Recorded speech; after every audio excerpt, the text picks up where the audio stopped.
Sound check.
Okay, if you insist.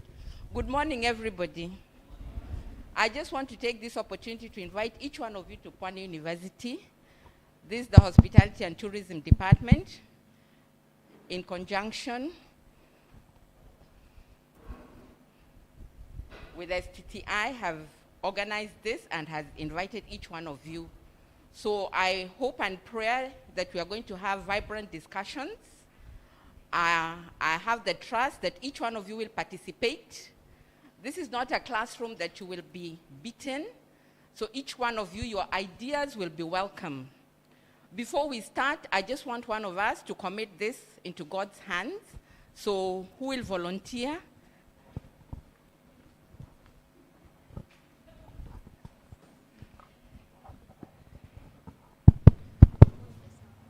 Okay, let's bow for a word of prayer. Our dear Heavenly Father, it's another time we come before you. We glorify your name and say thank you. Father, as we want to begin our session, be with us and guide us all the way. For it is in Jesus' name I do trust, believe, and pray.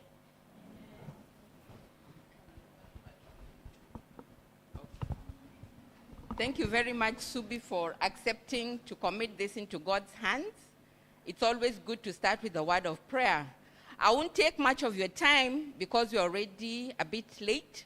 So I want to give this opportunity to Dr. Pepela, who will continue. Dr. Pepela, you're invited to take over. So we are live on YouTube.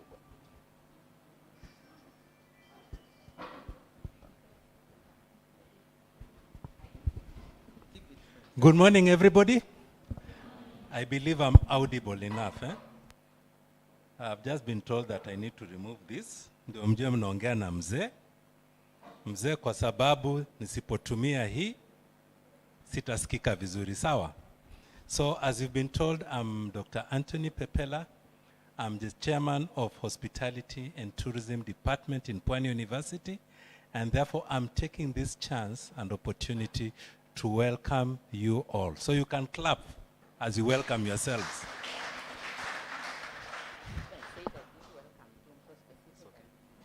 Now, before I can even move any far, I would like to take this opportunity, first of all, to welcome the Technical University of Mombasa faculty to at least introduce themselves by name, please.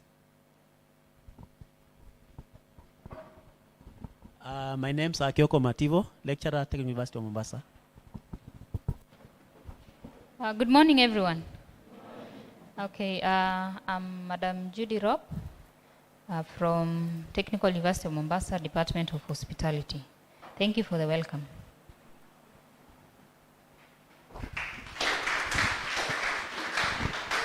We also have other guests, before I go to the students, who are also here with us, who are the main reason why we are here.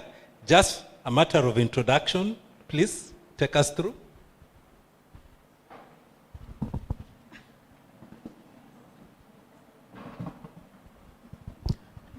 Good morning. Okay, so thanks, Daktari, for having us here today. I'm Pamela. I work at STTM, Sustainable Travel and Tourism Agenda. And here I'm with my colleague, Job. Yeah. And then we have our partner, the partner to this program, the Young Changemakers program. Let's Go Travel Uniglobe. So there's Felix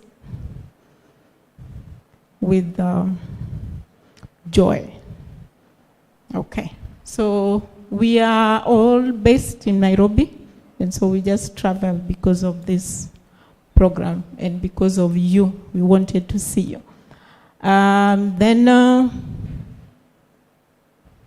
Yes, that's all who are here. So at STTM, we have our leader. She's called Judy Kefagona. She was not able to be here today, but she has sent her regards to all of you. She was held up with the work at Masai Mara, so she was not able to be here, but those who will be going live on Twitter, you will see her there. So you're much welcome, and we will say more as time goes. Thank you. I love the respect that you're giving to all our faculty. Mwapige makofi tena. Eventually, I want to welcome our co-university representatives in the name of students, and that is Technical University of Mombasa. Can you stand where you are so that the rest clap for you, please, to honor you, please. Haya, wenyeji pigeni wageni makofi. Karibuni sana Pwani University. Unfortunately, I've ignored our faculty because we are the hosts. I can just tell each one of them to introduce himself or herself before we finish with the students. Good morning, everyone. Apida Felix, Faculty of Hospitality and Tourism, Pwani University. Thank you. My name is Alice Odundo, Mama HTM. I'm the mother of this department. You're most welcome.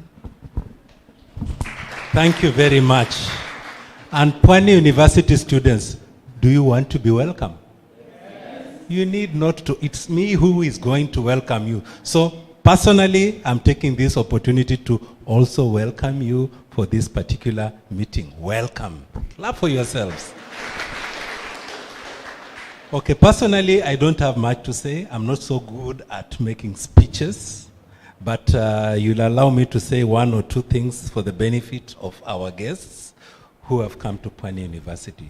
So first, I would like to say, Karibuni Pwani University.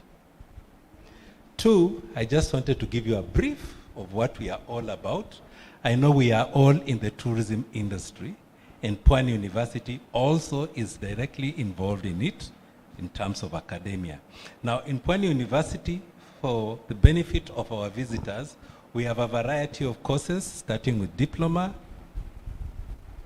undergraduate courses, master's courses, and PhD courses. So as we speak about our representation here, basically our students who are taking undergraduate are the ones who are here, not all of them, because currently we are having exams that are running, started at the beginning of the week, they're ending at the end of next week. So most of our students are not with us here, but then they are being represented. So I hope it will be okay with you. Now, secondly, I wanted to also mention that as the agenda suggests, STTA, responsible tourism. I'll not like to go into the meat of it, but I just wanted to mention that this is a good platform that prepares us to think, act, work sustainably. So whatever we carry out, we should always look at it, what about tomorrow? Sini sawa sawa? So I don't have much more to say. We were supposed to have our VC or DVC representing us here today, but unfortunately none of them is able to come in because they've just started a meeting. Had we started a bit earlier, they were to be with us here. So I sent their salamos. You'll excuse me when I mix Kiswahili and English because tuko wapi? Pwani. Kwa Pwani tunasema nini? Karibuni wageni na tupo. Sini sawa? So with those few remarks, I would like to welcome Pamela to take over and direct us as to what we will be doing today and what we intend to make out of the event. But I would like to ask one thing. Please, our dear students, I expected this to be a situation where we are mingling. It is an opportunity, a rare one, and I'm disappointed that you are sitting in clusters. I'm disappointed. So think about it. Thank you very much. Pam, welcome.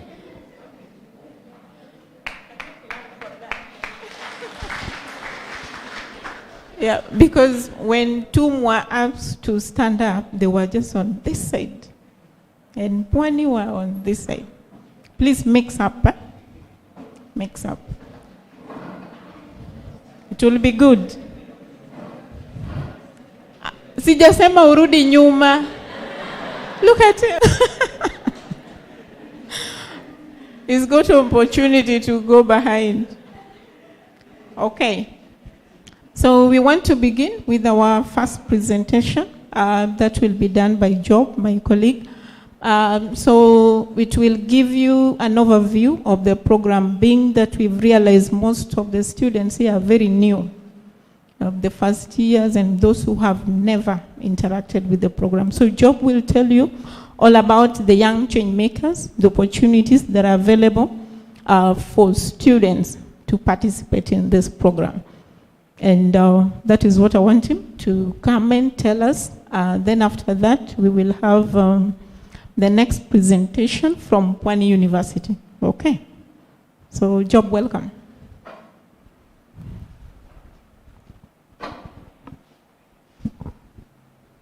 Good morning.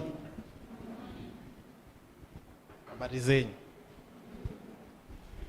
So my name is, as Pamela has mentioned, first of all, I would like to thank our hosts for having us today.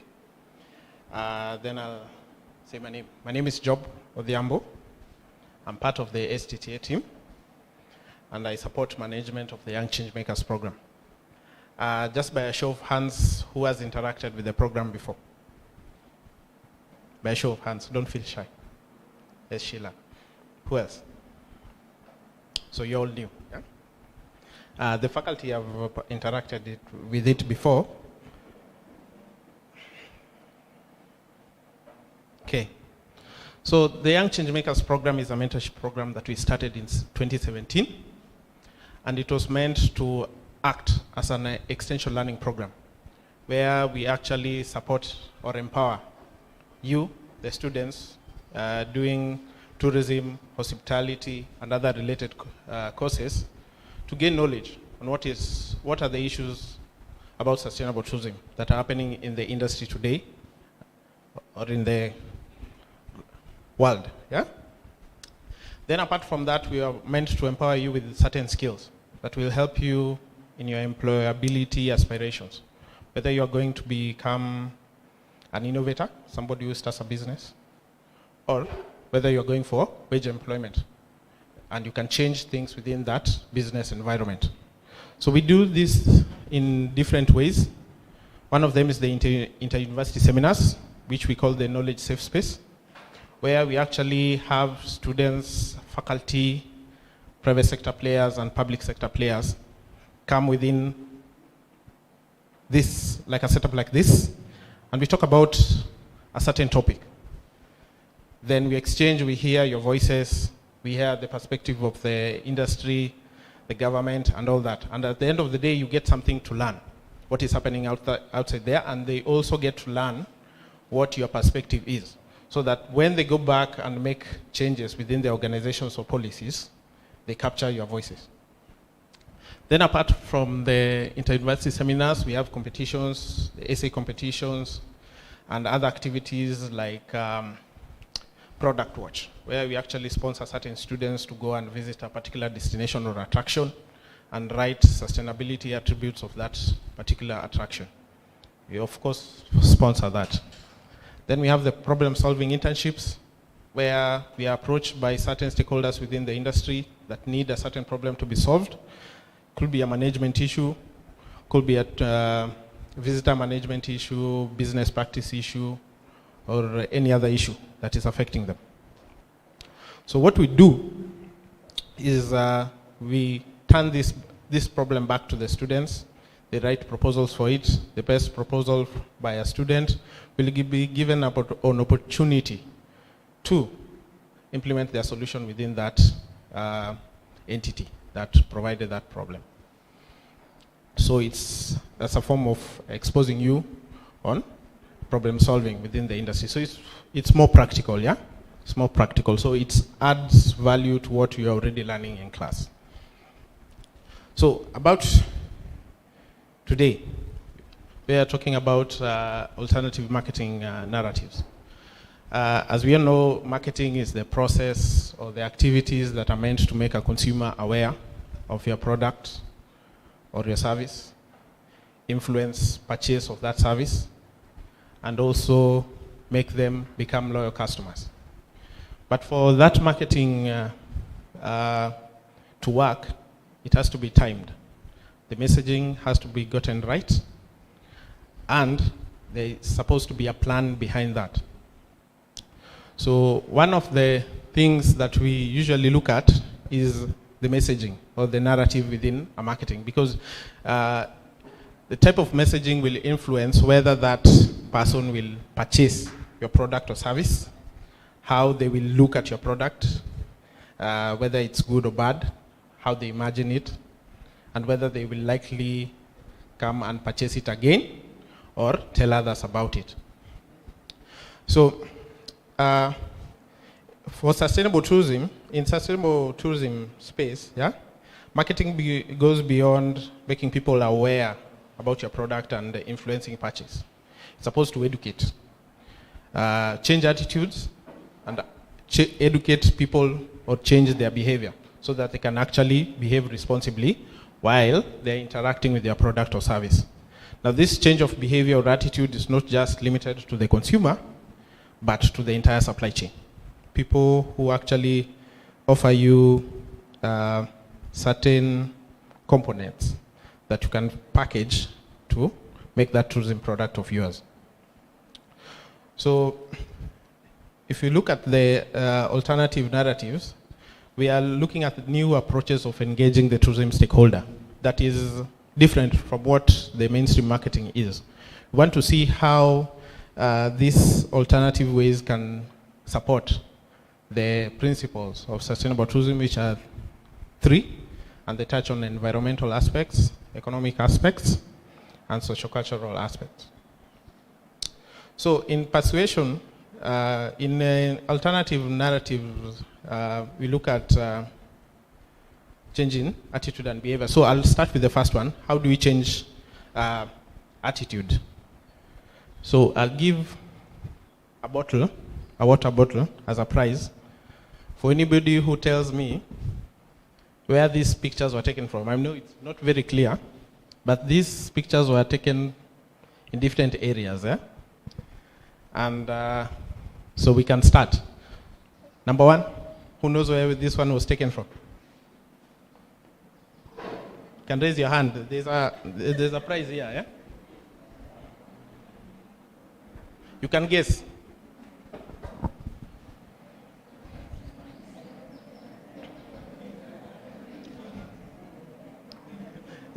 You're murmuring. I'm not hearing. Somebody to say something. Even faculty can participate.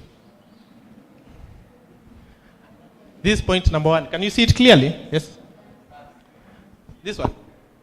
This one is France, yeah? This number 1. Image number 1. Mesema France, yeah? UK. So Ukraine. Anybody else? So we'll go with the Ukraine, eh? Picture number 2. France, yeah? Okay. Picture number 3. Las Vegas. Ah, wonderful. Picture number 4. What? Sorry? Wapi? Soweto.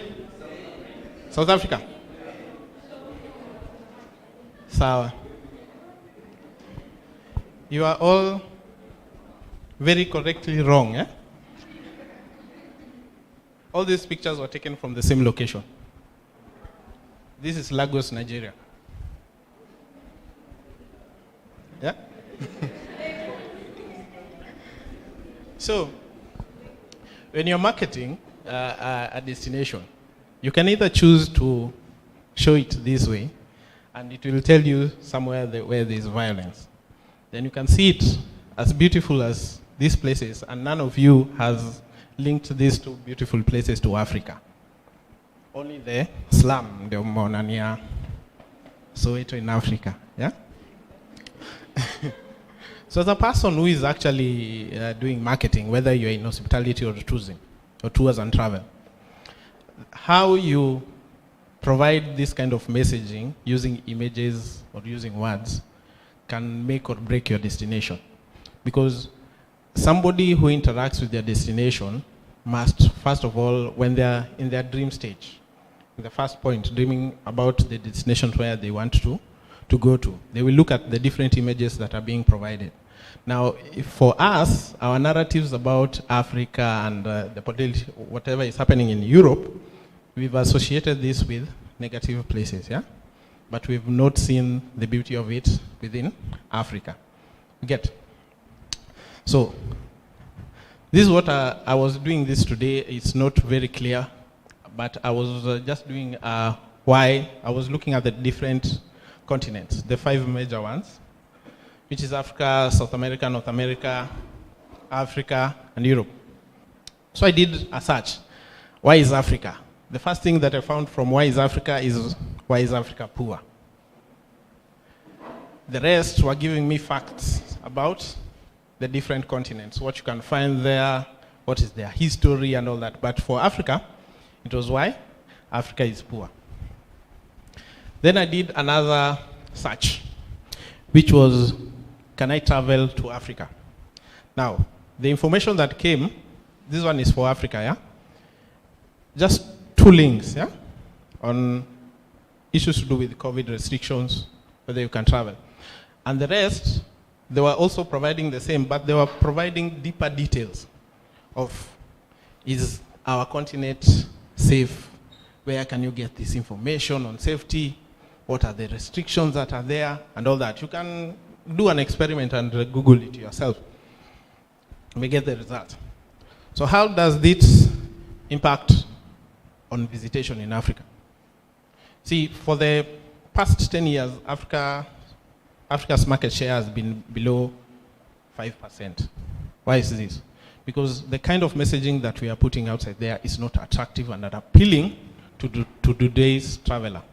But how the other continents are actually putting in their type of messaging, framing their messaging and timing it, becomes very important when it comes to visitation. This is international travel statistics. I did this for 2019 before COVID because, after the COVID period, everything went haywire for everybody, yeah?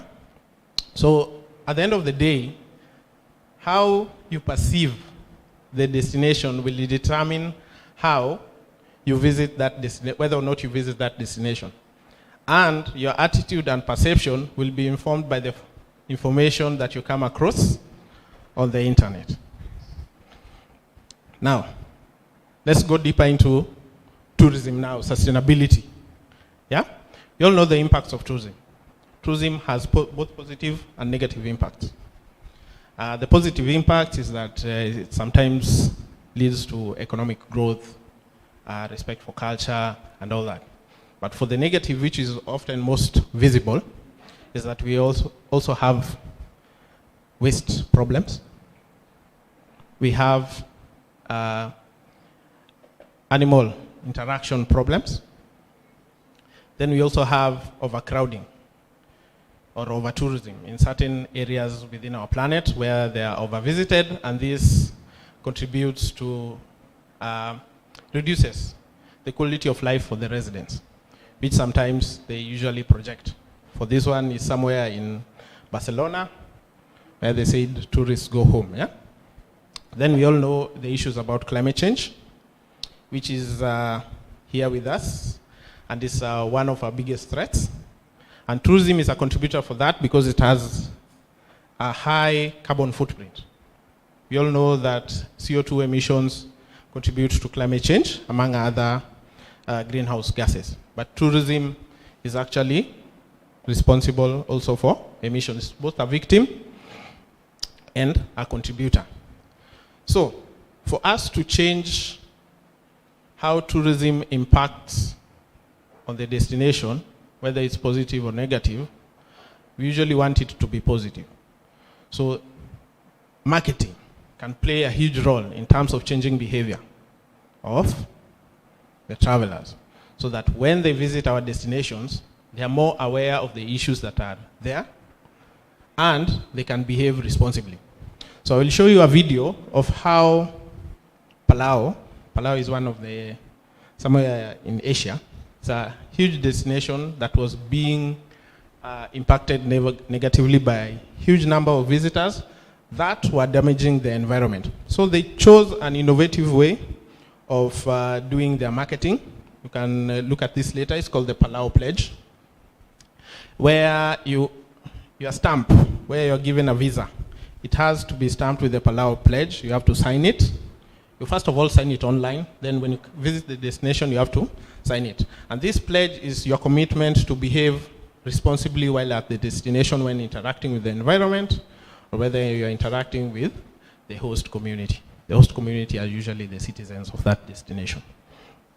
So we'll see what was the impact of that. Hope this audio will be loud enough.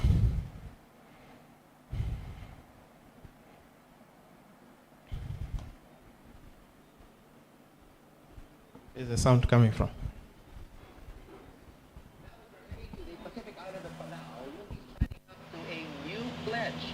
Impact on Earth's environment is one of the biggest challenges facing the world today.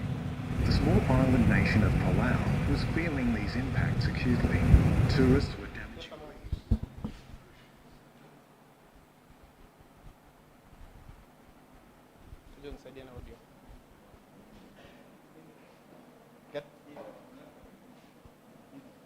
Inatoka pale. Sauti inaenda pale. Sawa.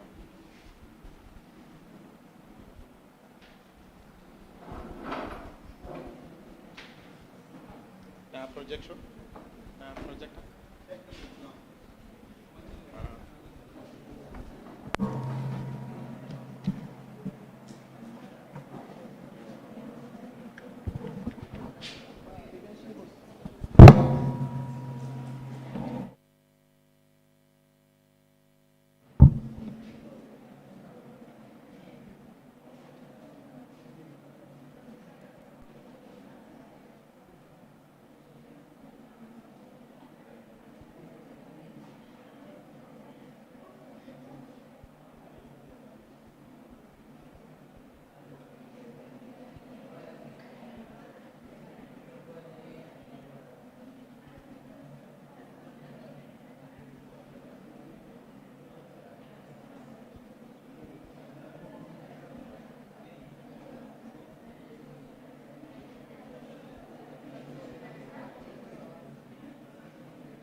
Now, if you're heading to the Pacific island of Palau, you'll be signing up to a new pledge. Human impact on Earth's environment is one of the biggest challenges facing the world today.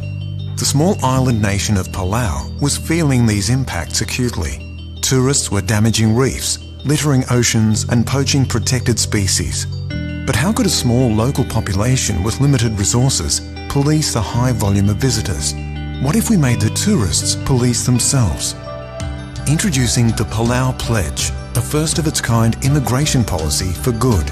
All visitors now need to sign an environmental pledge to gain admittance into Palau. Stamped into the passport of international arrivals, the pledge is a formal promise to Palau's children. Children of Palau, I take this pledge to preserve and protect your beautiful and unique island home. To implement this policy, government, the tourist industry and citizens were brought together. A new visa entry stamp was designed and issued in multiple languages. And immigration laws were permanently changed. The joy that comes with a pledge is the recognition that, hey, I can make a difference. But we didn't stop at the passport stamp. We redesigned the tourism experience via a website, an in-flight film, a passport insert, local education, business accreditation, signage, penalties and collateral. Launched at the UN, the Palau Pledge has been praised by international leaders and groups.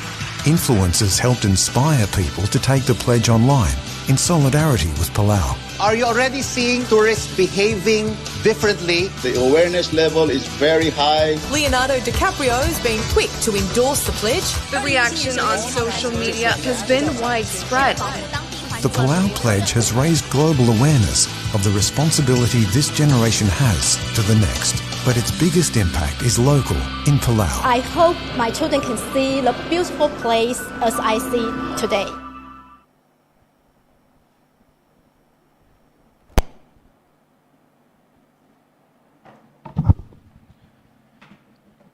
What have you learned from the Palau Pledge, from the video you've seen? Somebody will get a bottle.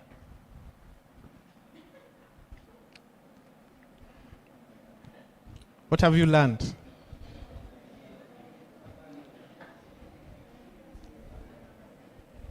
Yes, Judy.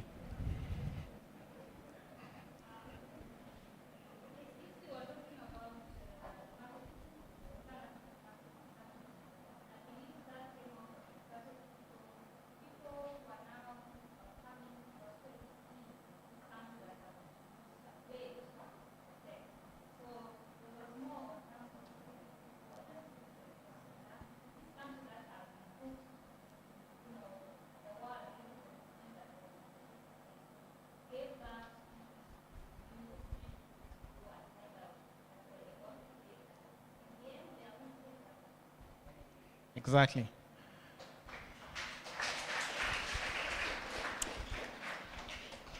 And the voices of the students.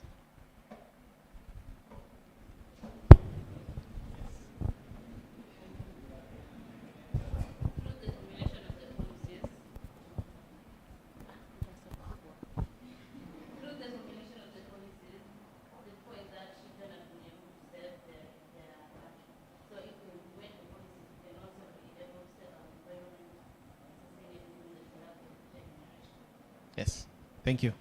Who else? You raised your hand, yes.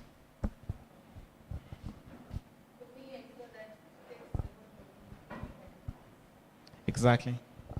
Yeah. So, yes.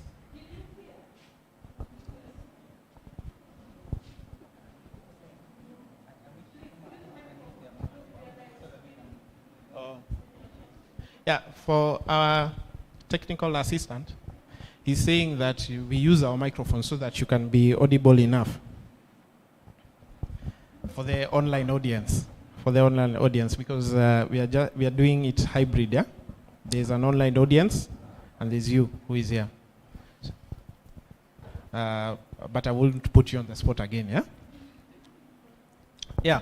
So the Palau Pledge offers an alternative narrative or approach to tourism marketing.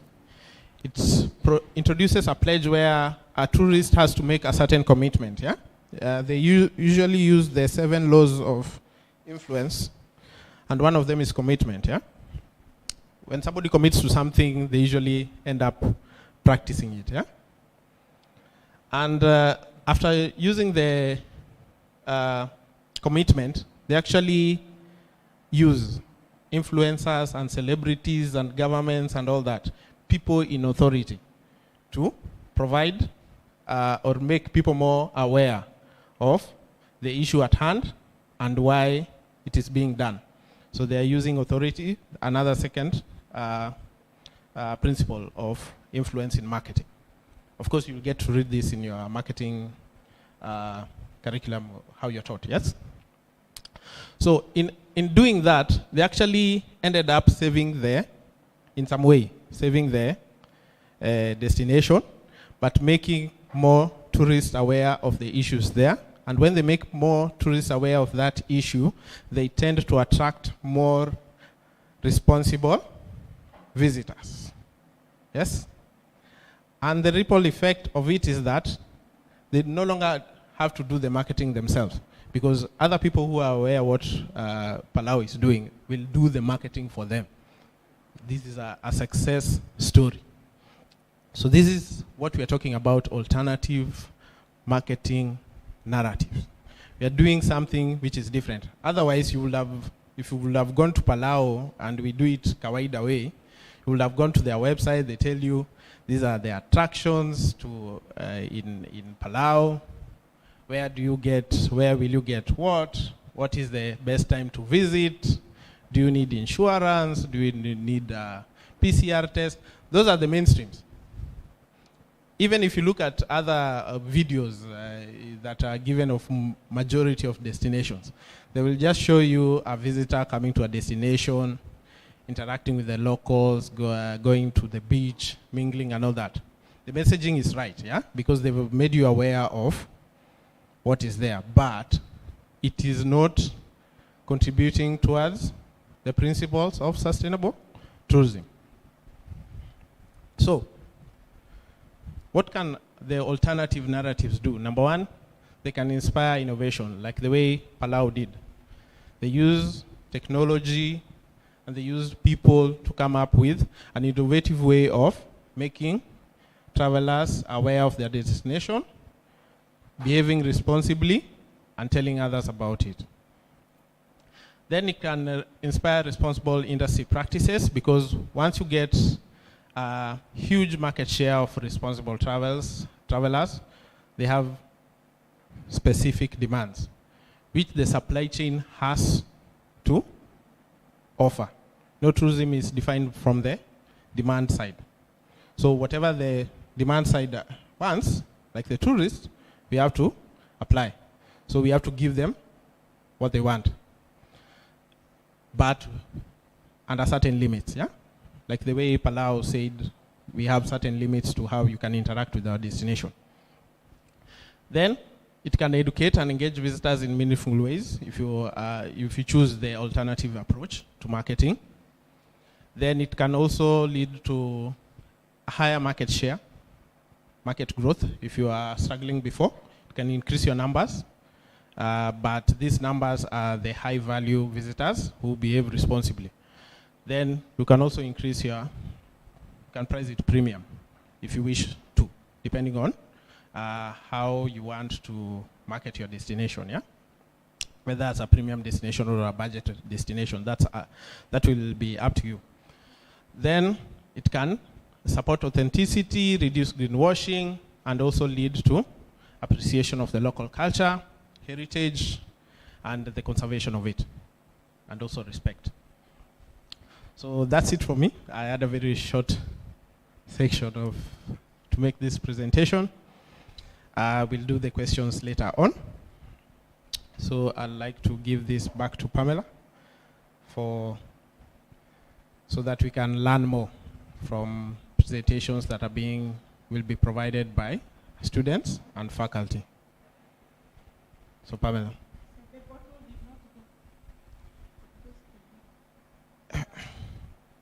We'll give this to, Madam Judy, you have this?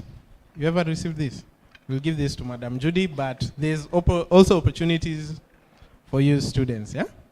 Hamkujitokeza. Say Madam Judy. But every student that answered a question will be given the bottle. So, correctly. Okay. Okay. Thank you. Madam Judy, you want to collect it now?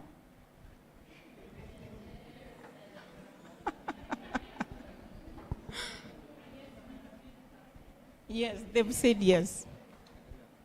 So Job will give you the bottle.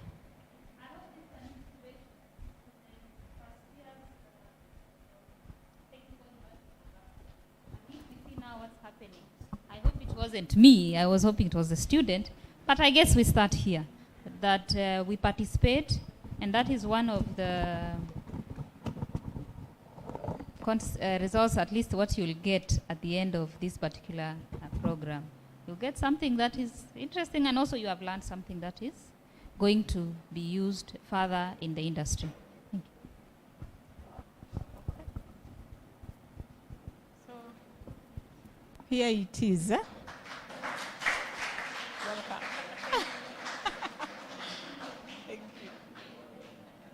Okay. So hapa ni kujituma. Usipojituma utakaa hivyo. You have to do something. You have to act. Then you will have something. Okay. So what is the murmuring for? Is there a problem? Okay. Thank you. I want to mention something very important for those who are here before I call the student from Pwani University to do her presentation, his or her. Okay. So from here, from the discussions, we will have an essay writing competition. So volunteers from among you will summarize everything that will be discussed here, and then you send it to us. We give it to one of our students who had done this several times, and now 2 of them, they are able to edit. And those essays go to the annual report that we have called Young Changemakers Annual Report. So that one will go to the 2022 annual reports with your photo, with your name, and that is your summary. So it is a competition. Either 10 of you write it, only 1 or 2 will end up in the report after the editing. So please don't just sit, take notes, and do something. Because after this, you will write and send it to us. Secondly, we have an opportunity called Product Watch. Product Watch is student, you check around where you are, like you guys are in Mombasa and Kilifi. Any a tourism attraction place that is around you. You go there and you look at the place and rate the sustainability of that place. So it is a practical way of you doing what you've learned in class. And now you make it practical. So because some of you are still first years, maybe you don't know much. But for those who are in 3rd and 2nd years, you can take this opportunity and do that. So if it is a place you need a transport, we will send you the transport. You go there, and small pocket money for your lunch. It is a one-day thing. Don't go and spend, because we will not pay the accommodation. You just go and come back. That's why it should be near where you are. Then after that, you send it to us. We have a website called Utalibora. If you Google, you will see a number of product work that has been done by several students from different universities. Utalibora. If you go there, you will see. So you can read even to get an example of what is expected of you. Okay? Then the third one, we do bi-weekly Twitter participation. So it is the normal discussion, but it is done on Twitter. When COVID came, we changed to online because we could no longer meet the way we are meeting right now. But now we are back to physical meeting versus the online Twitter space. How many of you are on Twitter? You have an account on Twitter? 1, 2, 3, 4, 5.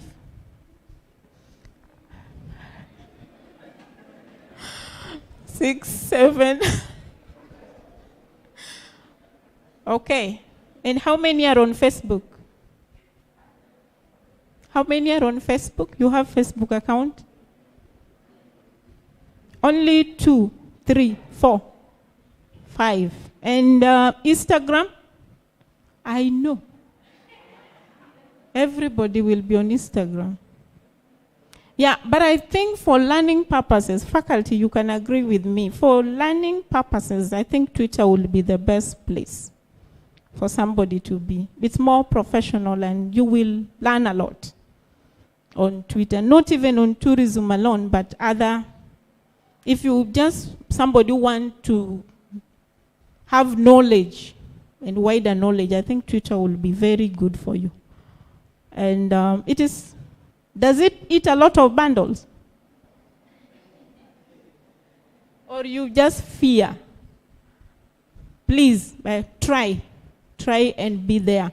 So those spaces, you can participate.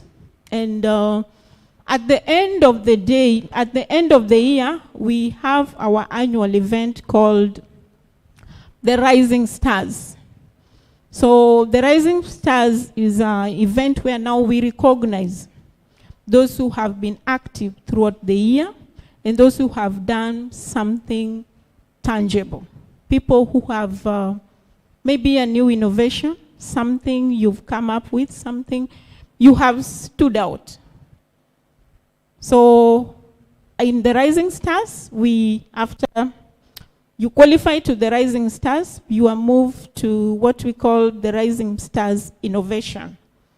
So there, maybe you have graduated or you are about to graduate. It's also an opportunity for you now to move further. Maybe you want to do your master's. There are opportunities there for scholarships.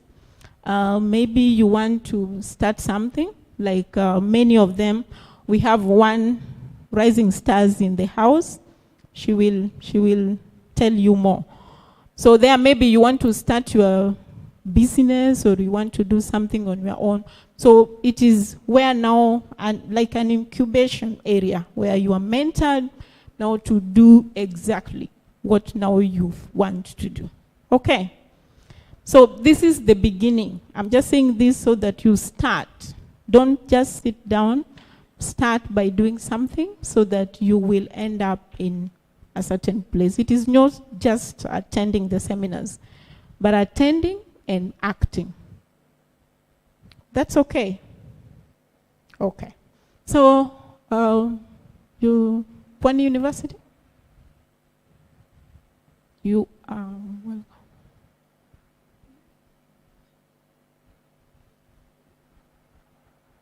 Okay.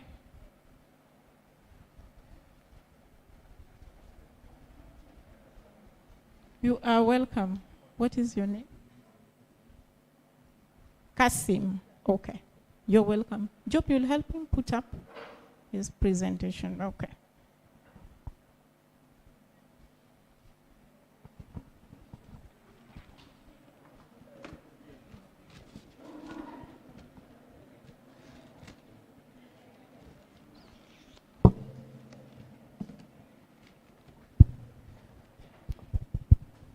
Good afternoon. It is not afternoon, it is morning. Morning. So my names are Kasim, and I take this opportunity to welcome you again. So feel welcome. Karibuni sana. So yes, la bienvenue. Bienvenute. Feel welcome. So I think much has been said. Yeah, about marketing, tourism, alternative. So I'll just be ironing on some issues about the alternative tourism marketing.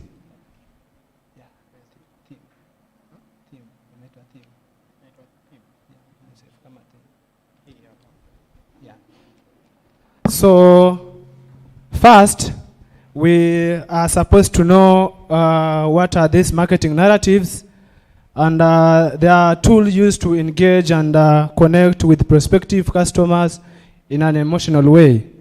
And as it has been aired before, that it focuses on social, cultural, and what? And environmental. Yeah, so it focuses on social, cultural, and environmental. On the other hand, we say that it is an umbrella term for all forms of tourism that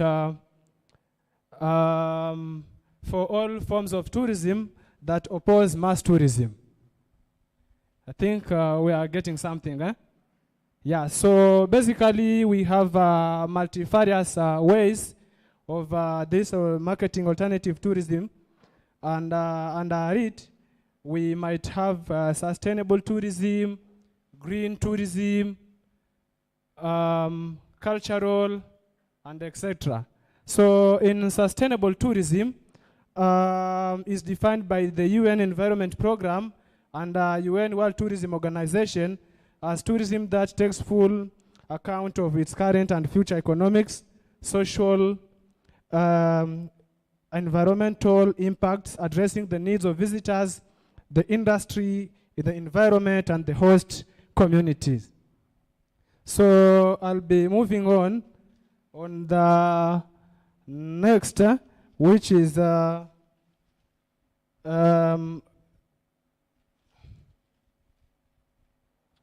responsible tourism. So under it, we are saying that responsible tourism is about making better places for people to live in and better places for people to visit. So we need to be responsible enough as it requires the operators, hoteliers, government, local people, and the tourists to take responsibility and action to make tourism sustainable. And we also have various ways on how to be a responsible tourist. So in order for any tourist, because we have tourists who are not responsible, but we have ways on which one can become a responsible tourist. So you need to do these things.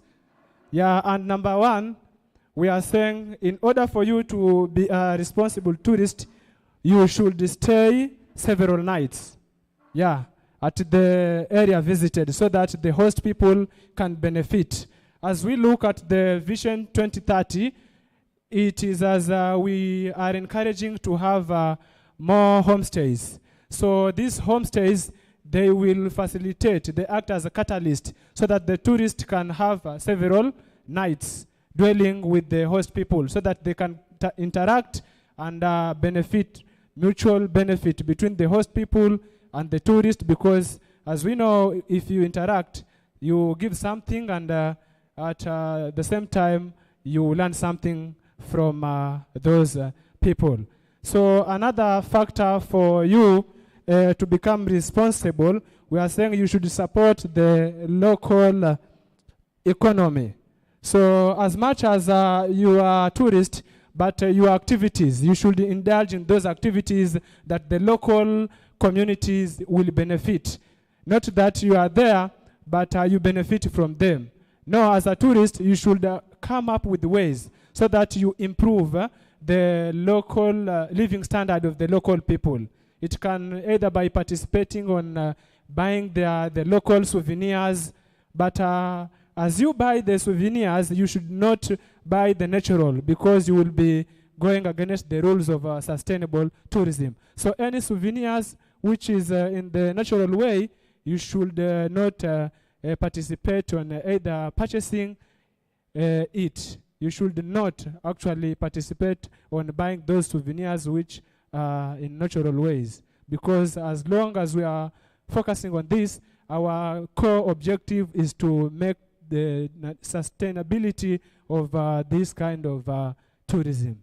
And another factor for you to become responsible, we are saying, you should avoid, you should become a temporal local and not a tourist. As we all know, who is a tourist? Who can tell us who is a tourist? You should become a temporal tourist. So anyone in either Pwani or in Tum who is a tourist, You can just stand and define who a tourist is. You should become a temporary tourist for you to make it sustainable. Yeah? Or anybody?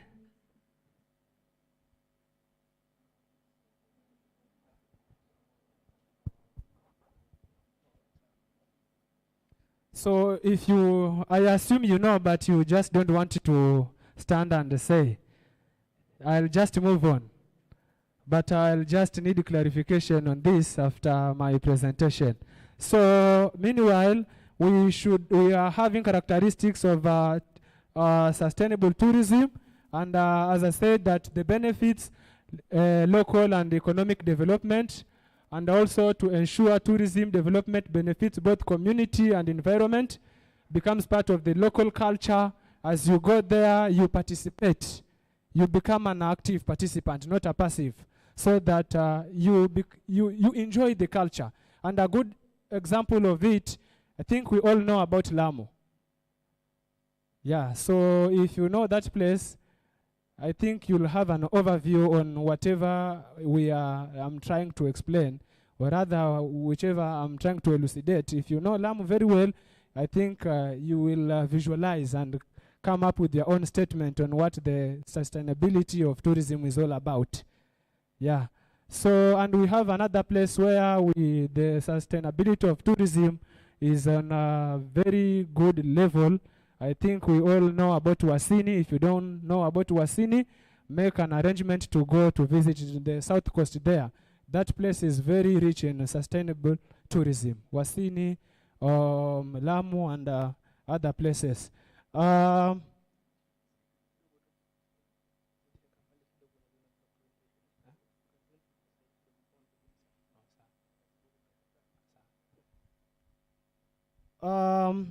Another form is ecotourism, and which responsible travel to natural areas that conserve the environment, sustain the well-being of local people, and involve interpretation and education. As we all are mentioning on these types of tourism, our core objective it reflects on whatever we have been hearing from our presenter, as in it should be focusing on the social, economic, cultural, and as well as the environment.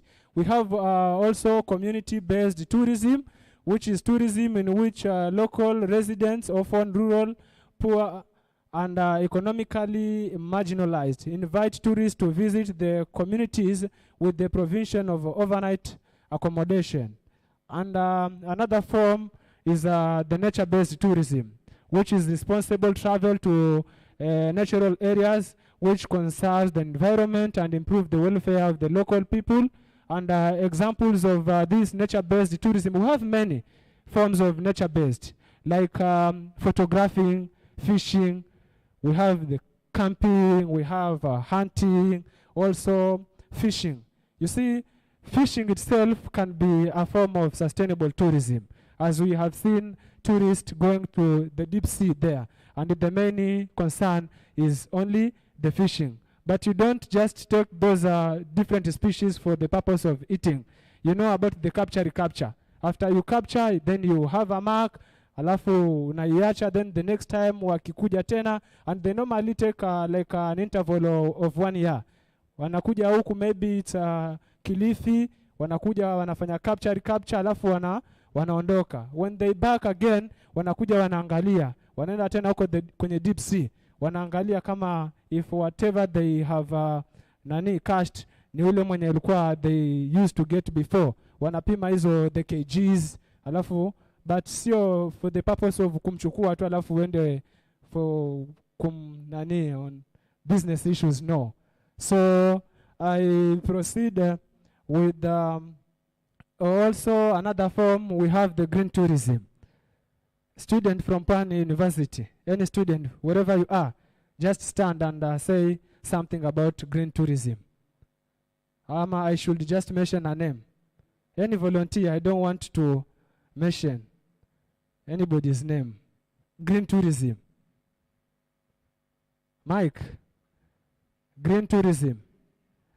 So it is a form of tourism involving visiting fragile, pristine, and relatively undisturbed natural areas.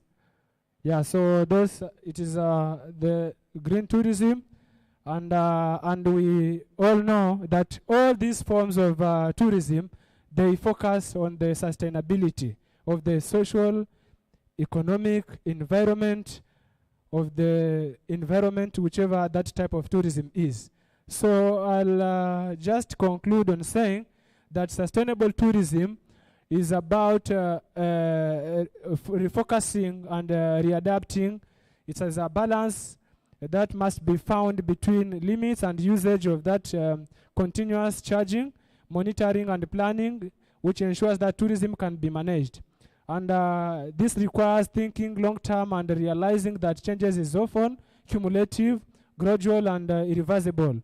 Economic, social, and environmental aspects of sustainable development must include the interest of all stakeholders, including indigenous people, local communities, visitors, industry, and the government. So for these few remarks, I think due to the limited knowledge that I have exhausted, and I will just welcome Madam to carry on with the discussion. Thank you.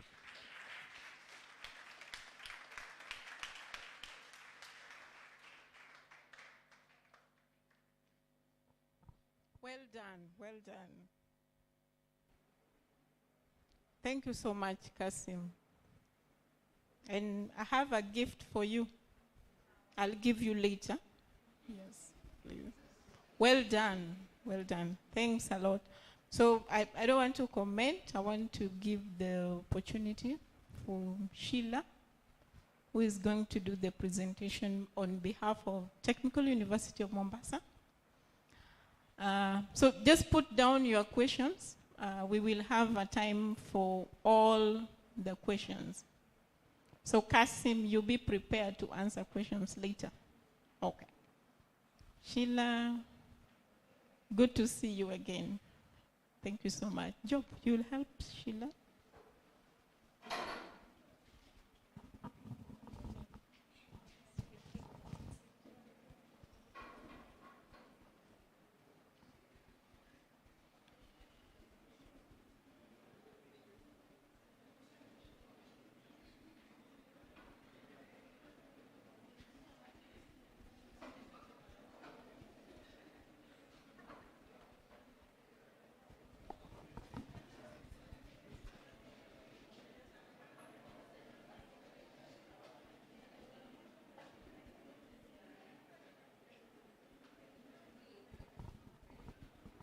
Hi everyone, my name is Sheila. I'm a student at the Technical University of Mombasa and also a rising star. So today we are talking about alternative tourism marketing narratives that are emerging today.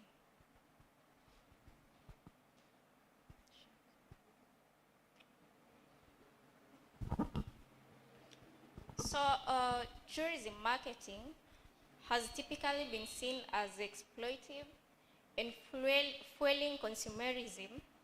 Sustainability marketing can, however, use marketing skills and techniques to good purpose by understanding marketing needs, designing more sustainable products, and identifying persuasive methods of communication to bring behavioral change. So first, what are these alternative tourism marketing narratives?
So what are the alternative tourism marketing narratives emerging? One, we have context-aware marketing. Second, invest in mobile. Do you know what I mean? Yes? Who knows what I mean by invest in mobile?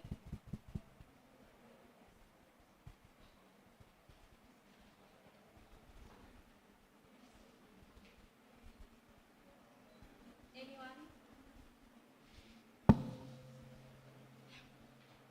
Okay. Selling experience on niche or local online tour agents, get on directories and listings, partnerships, working with local DMOs. You know DMOs, right?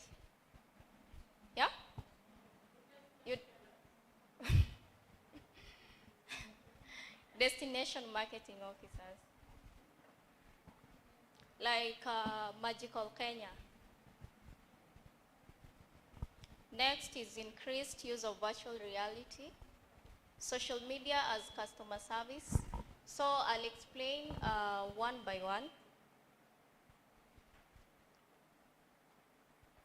And besides the ones that I've mentioned, we also have some alternative marketing ways.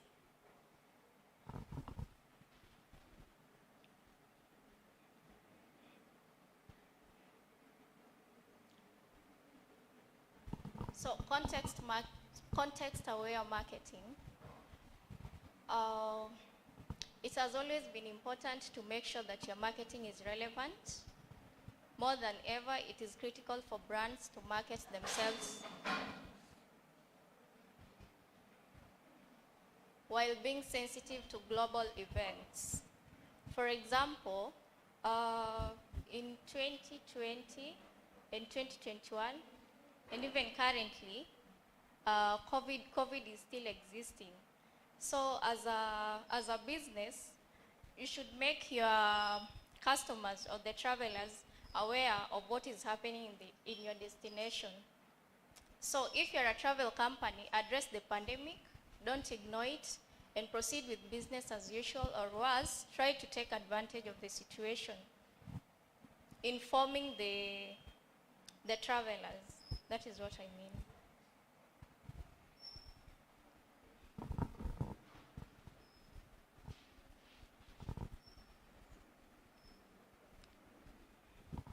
Next is investing in mobile. Nowadays, travelers mostly, when they want to book their travel experiences, I can just take my phone and search it. Maybe I want to visit, Sultan Palace, for example. What does Sultan Palace offer? What activities are there? And as a conscious traveler, what else should I look at? Well, using mobile or maybe laptop to search the experiences in everything. And during COVID, this happened. People are not. You don't have to walk to the office. You don't have to walk to the office, maybe the office of Bonfire, to inquire for the information which you need before traveling to the destination. You get?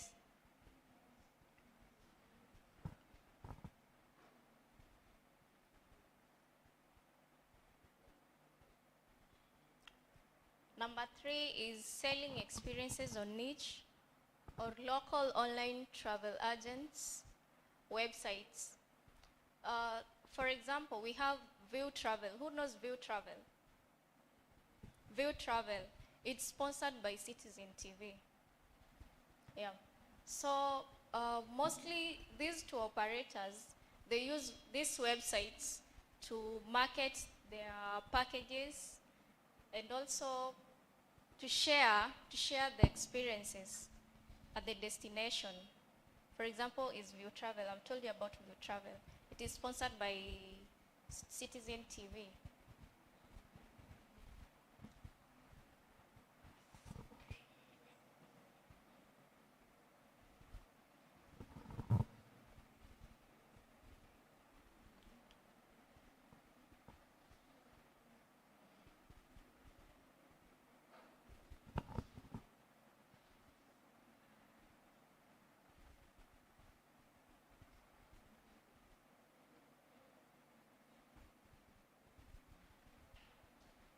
And also, as a destination, you can actively promote the development of multi-stakeholder systems with suppliers, local community, and consumers. I mean, less bottom line, operational mindset. For example, if you get to Pwani, I'm sure you have some signages written, "Don't litter," something of sort. You have? Yeah. So that is what I mean.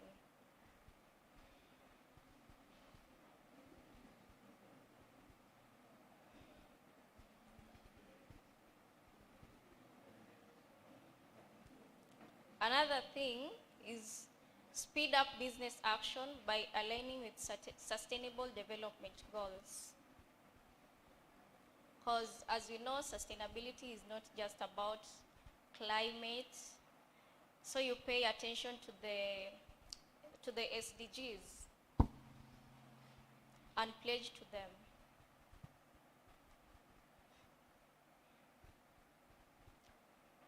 And one example of the SDGs I'll mention is SDG 8, which says decent work and economic growth.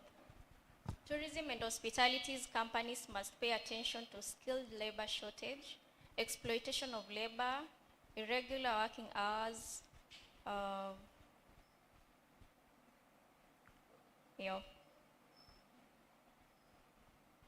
that is, okay, bottom line of the story is speeding up business action by aligning with sustainable development goals. Another thing that can be used as a marketing tool is being proactive with global environmental policy.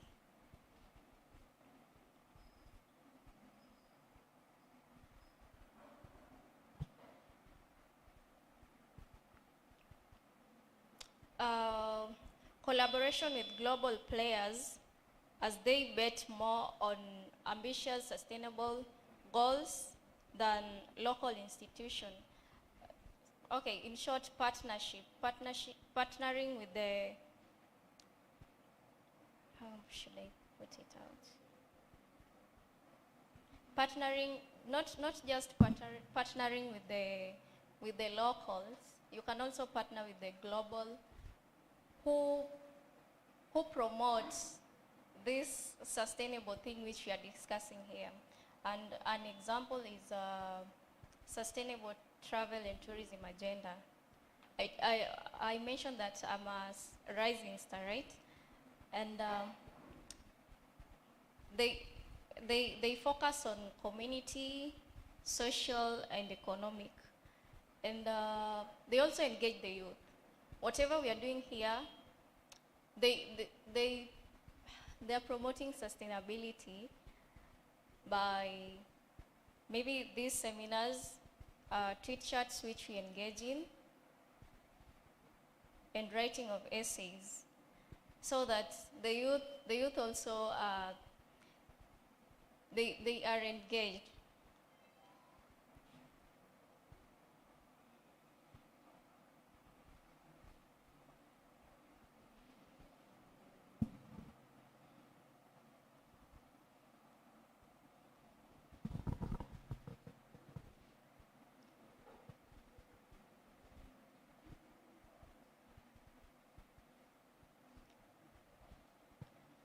And also, besides what I discussed about partnerships, nowadays, mostly local tour firms.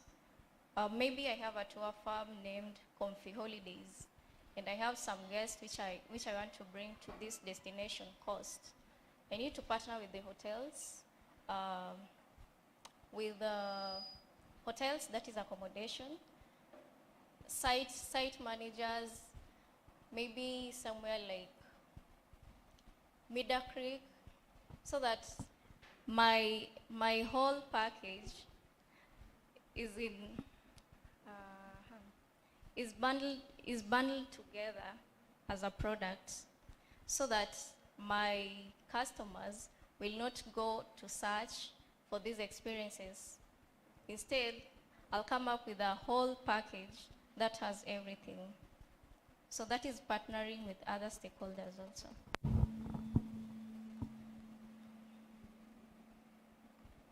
Working with local DMOs. And in this situation, we have Magical Kenya or KTB. KTB, they market our destination Kenya, they promote it regionally, internationally. So many destinations now have a destination marketing organization that focuses solely on promoting their destination to the world. Yeah. And working with DMOs such as Magical Kenya to transform their website into online travel agents as well, allowing suppliers to promote and sell their services on their websites. So Magical Kenya and maybe View Travel, they give the travel agents an opportunity to market their products on their websites. So in that case, Magical Kenya and View Travel, they promote their packages worldwide, maybe regional.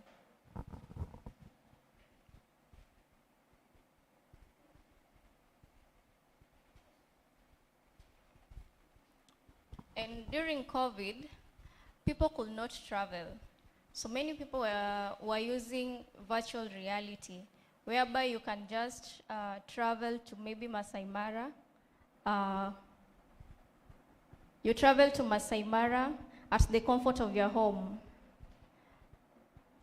Virtual reality has been slowly rising in popularity over the last few years. Let me say during COVID, 2020, 2021, and maybe right now.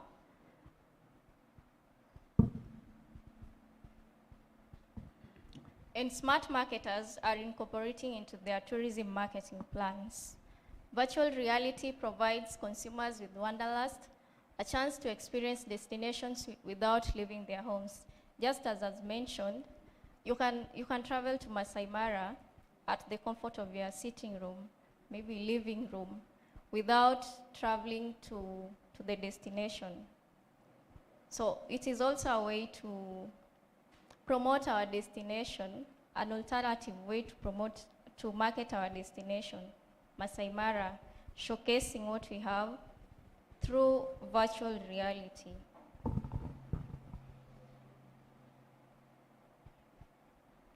Next is social media as customer service. Nowadays, maybe reviews can be, we have social media platforms. We have Twitter, Instagram, Facebook, LinkedIn, and so many other, Google, YouTube, whereby the guest at the hotel, or maybe just generally travelers, can review their experience through the social media. So these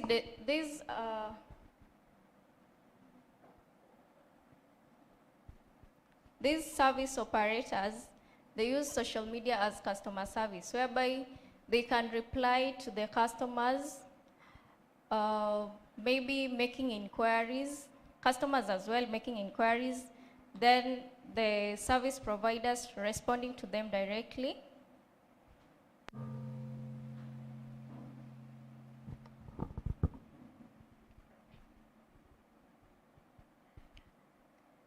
And also, social media is less costly compared to the traditional methods. Maybe calling someone to respond to your issues, or maybe inquiries. I can just take my phone, and maybe I want to visit a nearby place, or maybe somewhere abroad. I'll just talk, because nowadays we also have a chat box, whereby I can talk to the institution directly without making a call.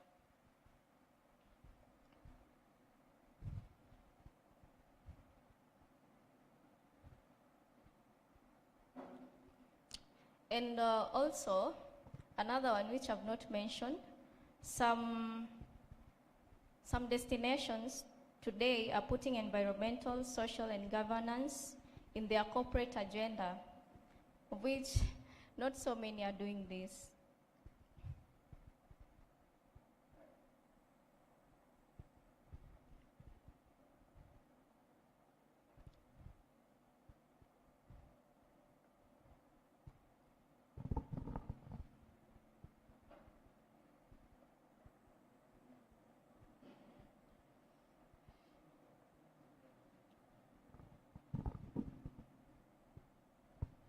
So my conclusion is the research presented demonstrates the breadth of approaches that can be utilized to understand how consumers can be influenced to make more sustainable choices that do not compromise their main motivations, and also how we can mainstream sustainability into the wider tourism business through product design and more persuasive marketing messages. These messages can be: do not litter. The signages, maybe putting up some signages like do not litter, or keep the environment clean. I'm sure we have some signages here at Pwan University with such messages. So that is my presentation. Thank you for listening to me.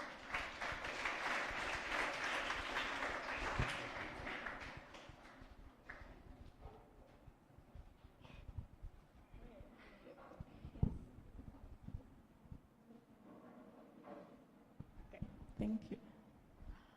Okay, a clap for her, please.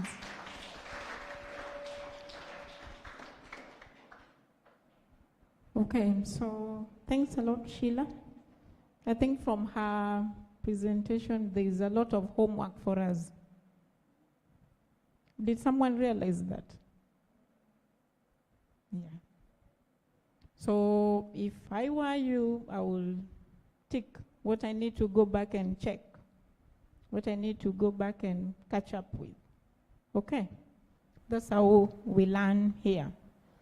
I will want to invite Let's Go Travel, Felix. So whatever question you have, just put it down, then we will have that session. Thank you.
Good morning, everyone.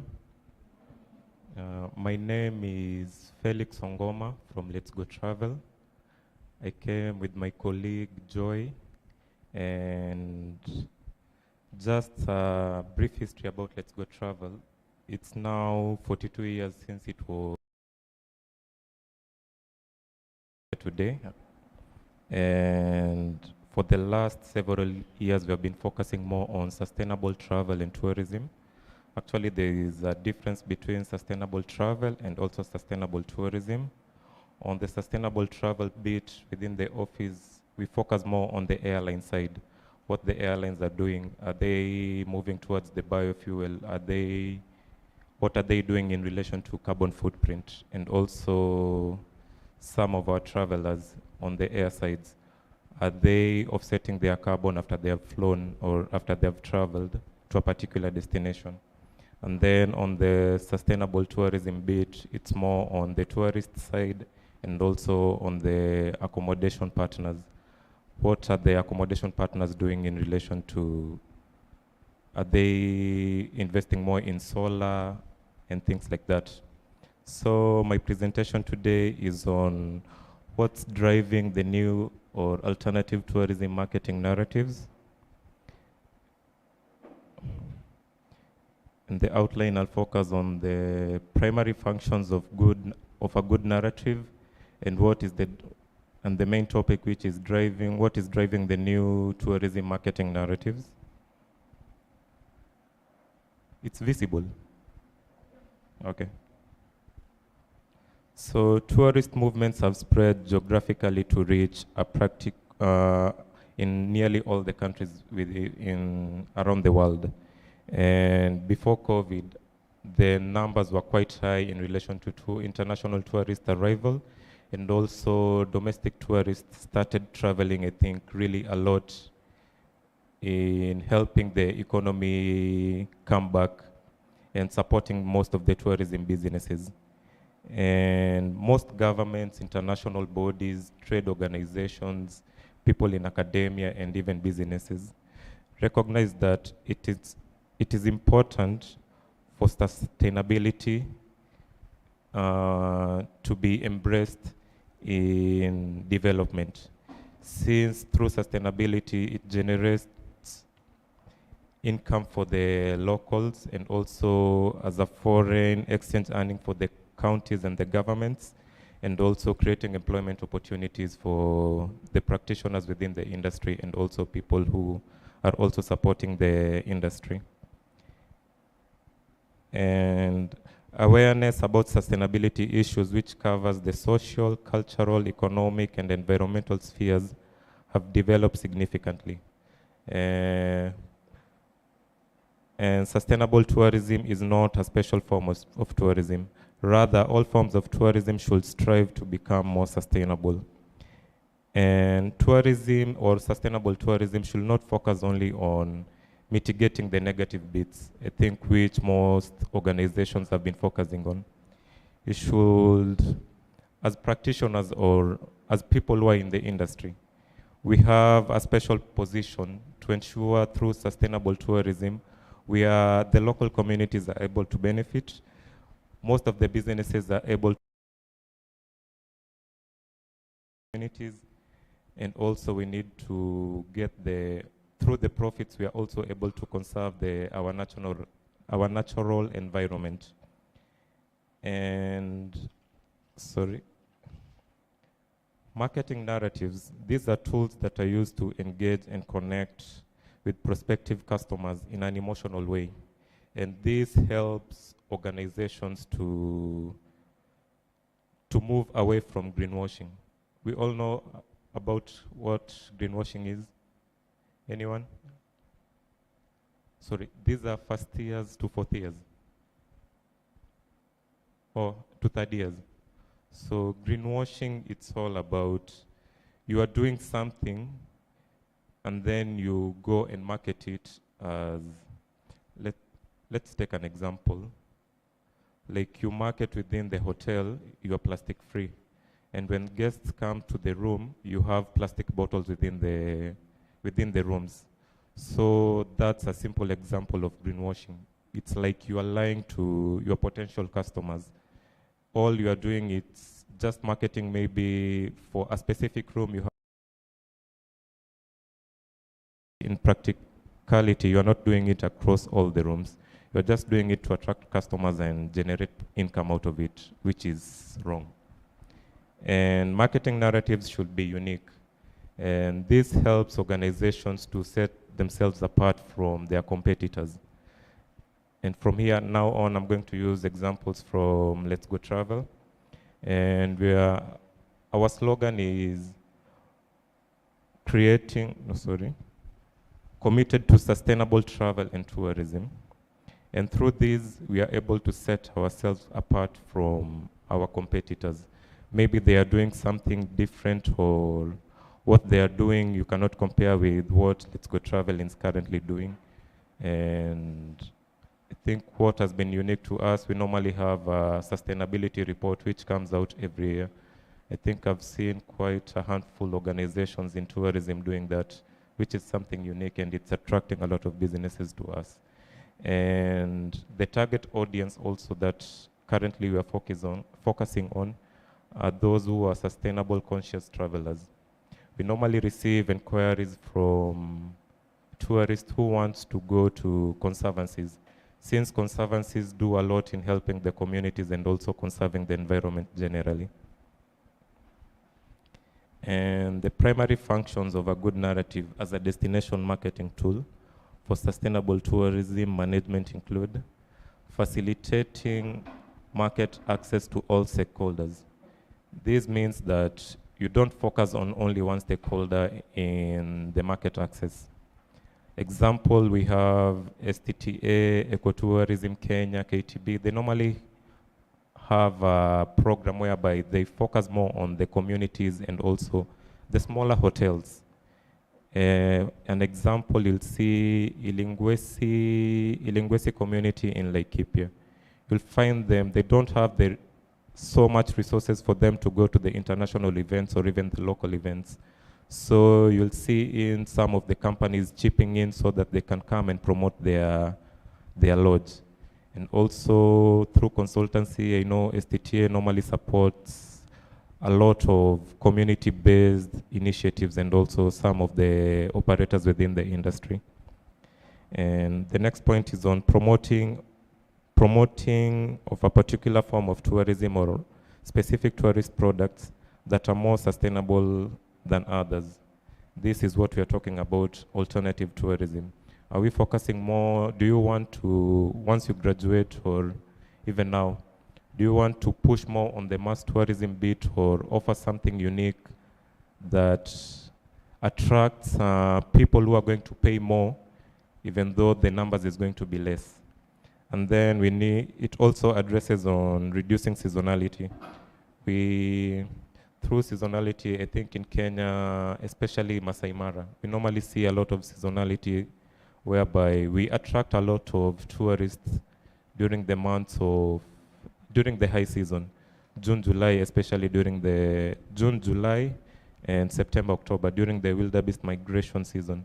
We normally see a lot of tourists coming in and filling a lot of the lodges there. And also now, since we have also Airbnbs, you see they're also filling those guest houses.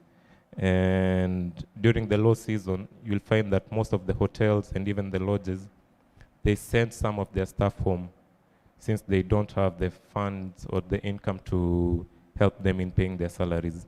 So through this, if you have a good narrative, you're going to have businesses through the whole year, which is going to benefit also the employees. And also it maximizes the value to retain income locally. And this helps in reducing leakages within the economy. By leakages, I mean income that has been generated within a certain locality, it's not being used within that particular area.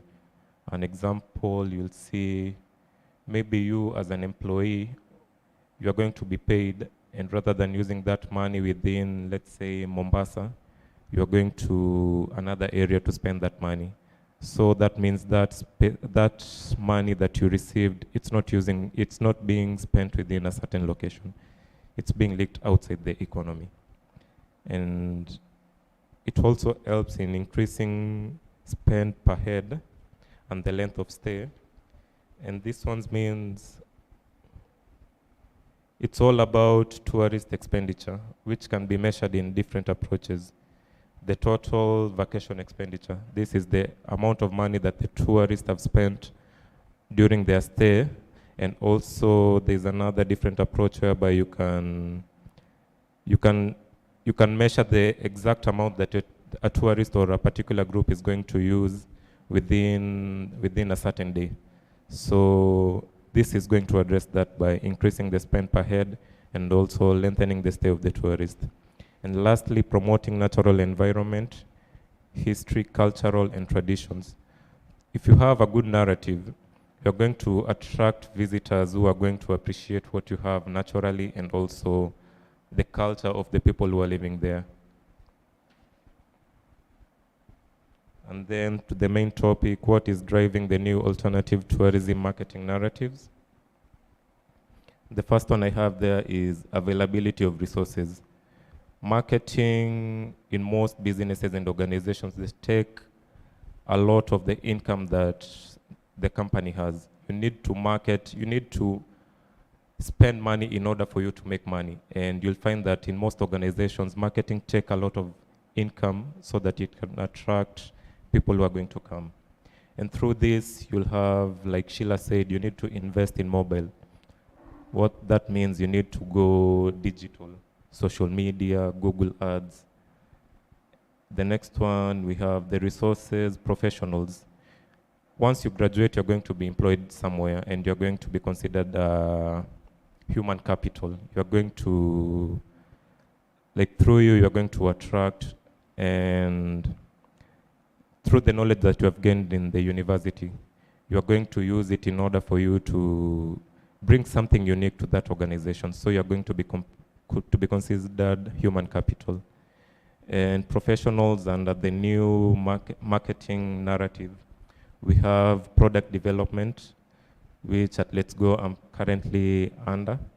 I know the Kenya Tourism Board, currently they have product developers. These are people who are developing certain products in relation to sustainable tourism, because a lot of the DMOs are currently moving towards that way. And then you need to have a marketing budget. Even though a lot of companies still focus on the traditional forms of marketing, a lot of money is spent on social media and Google Ads. Actually, you'll find that in most organizations, they spend a lot of money marketing themselves online than the traditional media. And then the next one, we have the perception of authenticity. By this one, I mean what you are marketing about or what you are telling your potential customers. Is it authentic enough? Is it there? Is some of the economic benefits helping the people? Is the income generated helping to conserve the natural environment? Is it helping in solving the issue of poverty within a specific area? Are the tourists appreciating the culture of the area, or are they forcing the people or those businesses forcing them to change how their ways of life? And the next one is the awareness among tourists. I think the tourists that you're going to attract or your target audience have become more aware as a result of globalization and the entrance of digital media per se. And currently, the tourists understand what they want to go and do or experience at a destination. An example, we had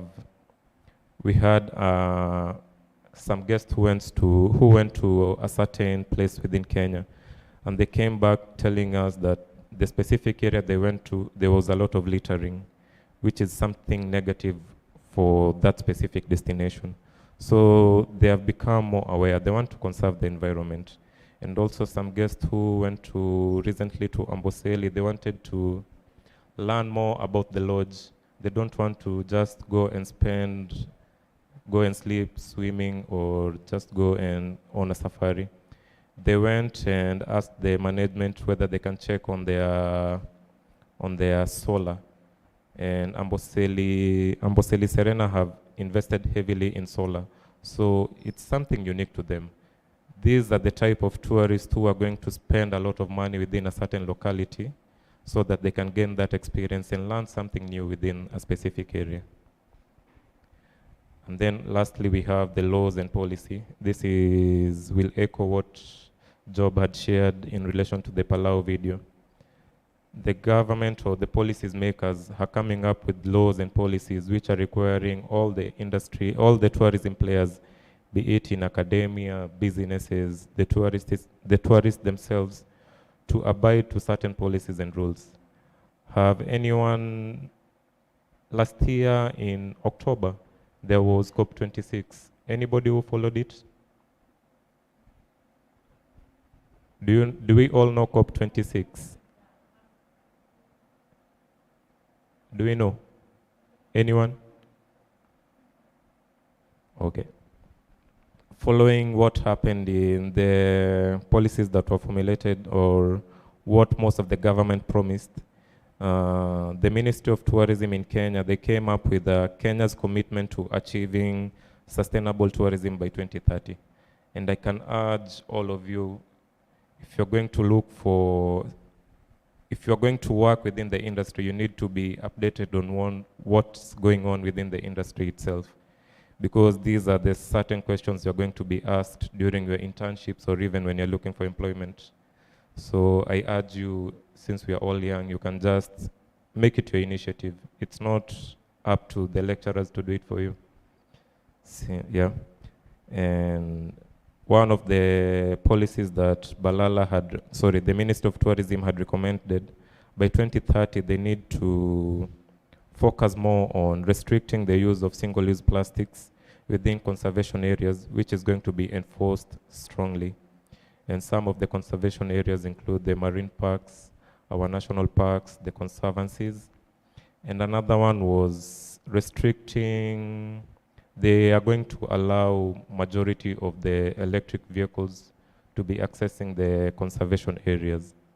And also by 2030, nearly all the accommodation facilities need to have invested in solar.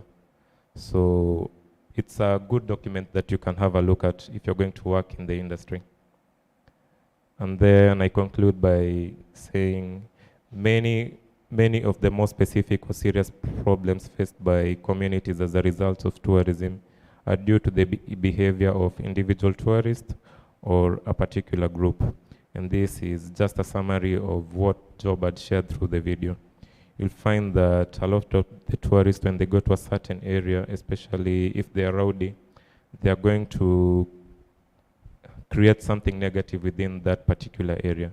And this is going to have a repercussion to them, since you're going to see most of the tourists not welcoming them within those areas. An example is Venice and Barcelona, whereby you see there's a lot of tourists within that particular town. And the locals there, they're saying they don't want any more tourists because it's affecting their way of life. Thank you.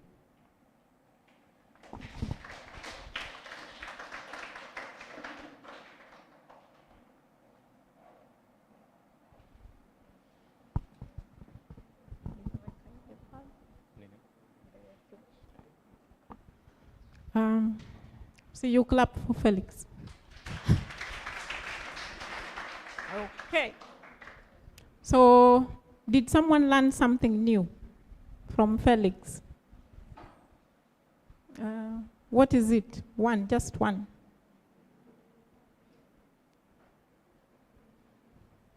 Nani? A hand up. Who want to say something? What have you learned? Who is Let's Go Travel? Who are they?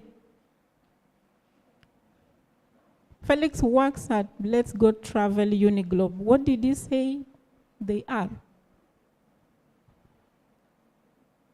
Kai. Hivi ndio mnaniangusha. What did he say? You know? Okay. Another homework is added. What did he say COP26 is? Who knows about COP26? I think those minutes you would have Googled. Eh? Who has checked it out? Who knows something about climate change?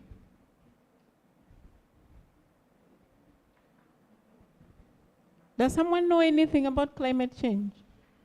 What is it? Okay. Ministry of Tourism. No, does someone know our Ministry of Tourism? What is it for? Ofisi yake inakuanga wapi? Nyayo House. Where? Okay, let me go back. How many people are first years here? First years. Year one. Don't feel shy. There is a reason I'm asking that. Please, just forgive me, but I want to know. Second years? Year two? Thank you. Year three? Do we have year three? So obviously I've known who is year one. Because I've gotten year three, year two. And do we have fourth years? Okay. So how many joined tourism and hospitality by passion? You came to the university knowing that you're going to pursue tourism and hospitality. How many? Okay. Those who just were forced to. Those who were forced to join. You didn't have an option. You just landed. You found yourself there. Good. You want to say something? Okay.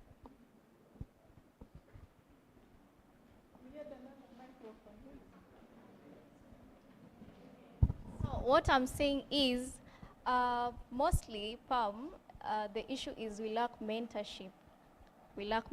So even when I joined Technical University of Mombasa, most of these things about sustainability, I wasn't aware until I joined STTA.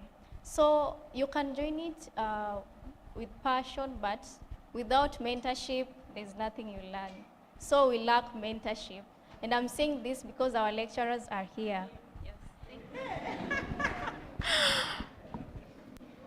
Okay.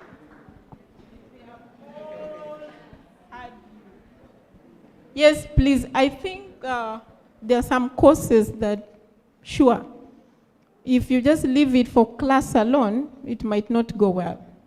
So I agree, Sheila, what you were saying, that majority lack mentorship.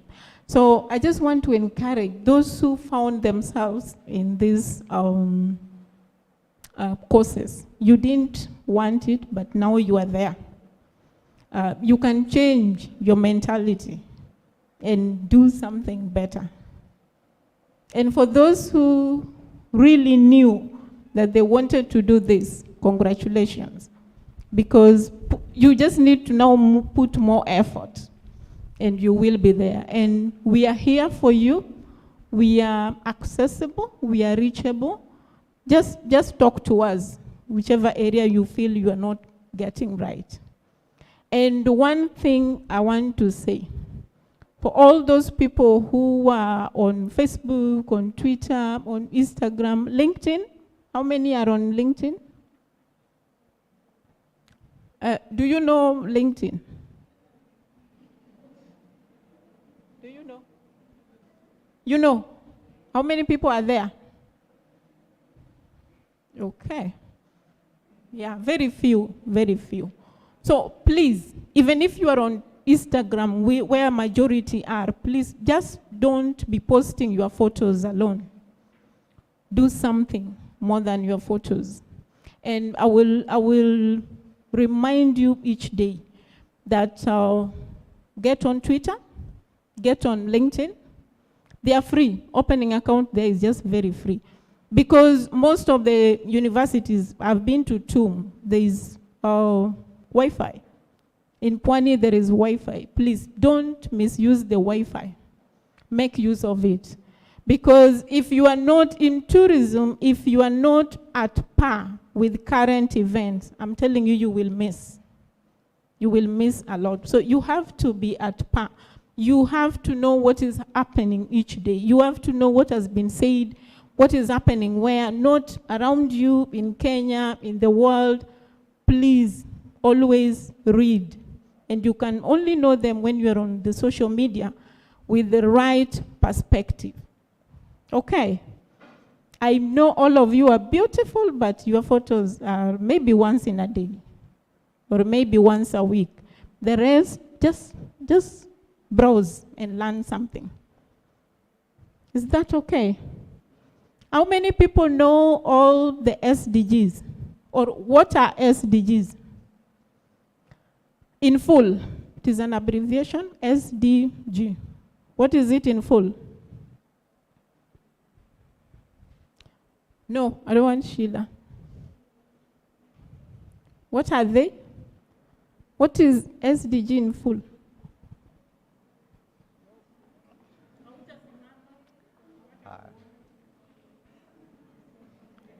I don't know if I'm doing.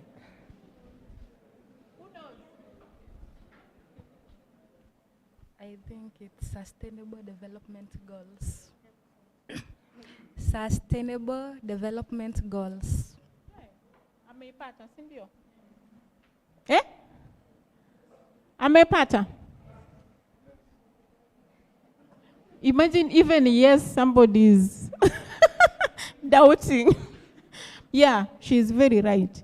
So who knows SDG number 1? Okay.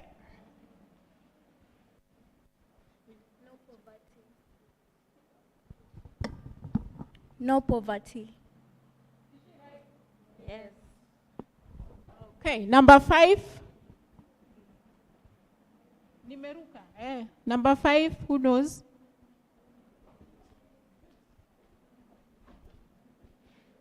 Gender equality. Gender equality. Is she right? Okay, number 12. SDG number 12. Nani anajua?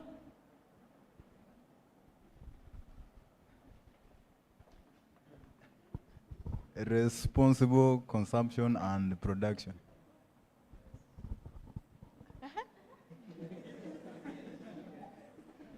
Ako sawa? Kijiji mnanidanganya. Mumeamua tu kusema yes. Okay, back to COP26. This one you must get before you leave this room. Who has gotten? What is COP26? What happened? What is it about? When did it happen? Nani amepata? Okay. Kama si hivyo nitafunga hii mlango. Yeah, you can try. Even that try. Okay, COP26 is a summit about climate change. So it's about stopping emission of carbon. Yeah.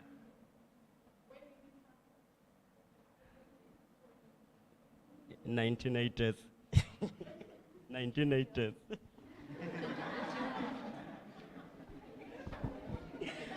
The last happened 2021. Yeah. Not. I'm not sure.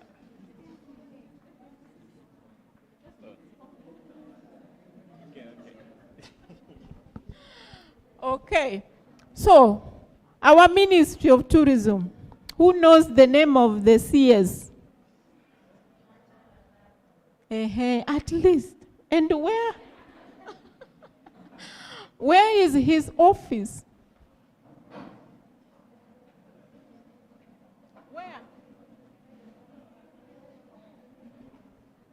Where is the office of Mr. Balala?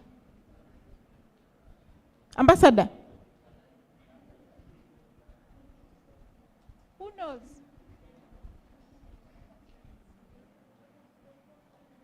What? Okay.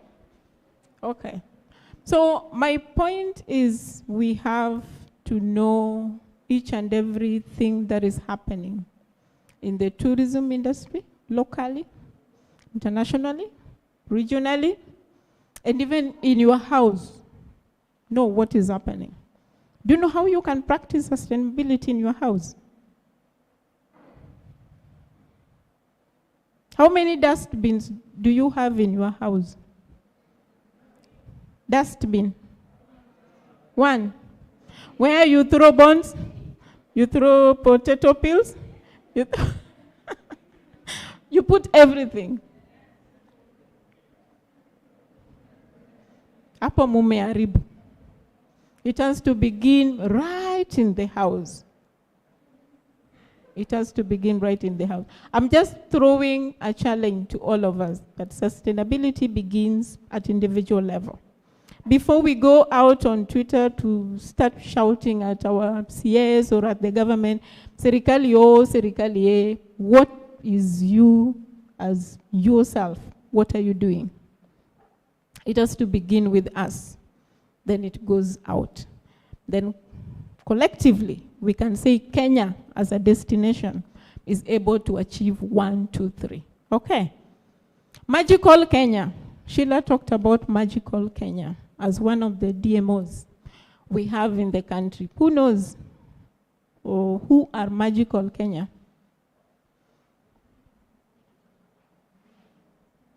Who knows them? What did Sheila say are DMOs?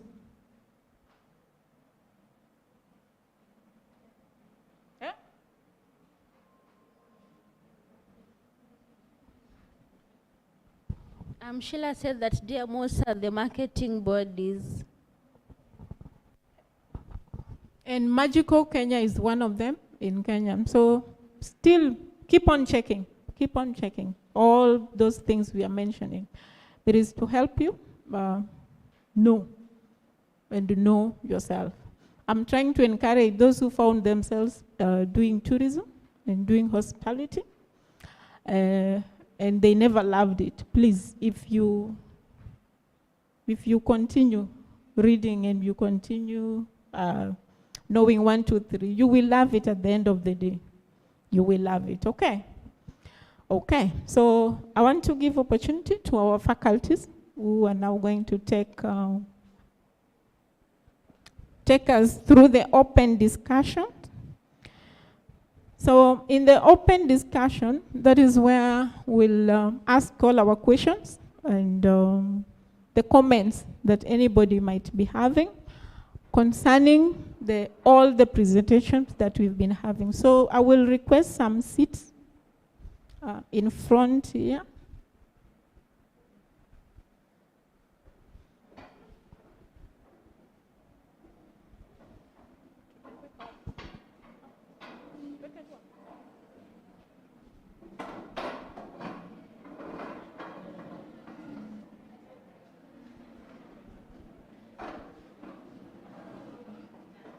Okay, so all the presenters, please come in front. The 3 presenters. Just come in front, and our faculties who are available.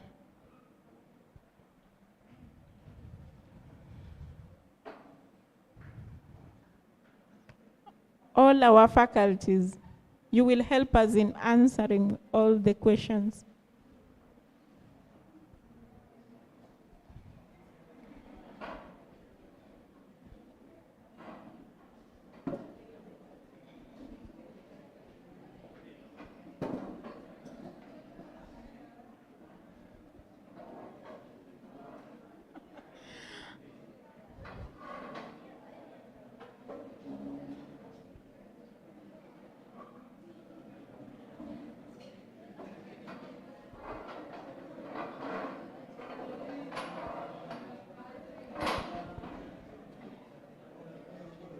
Okay.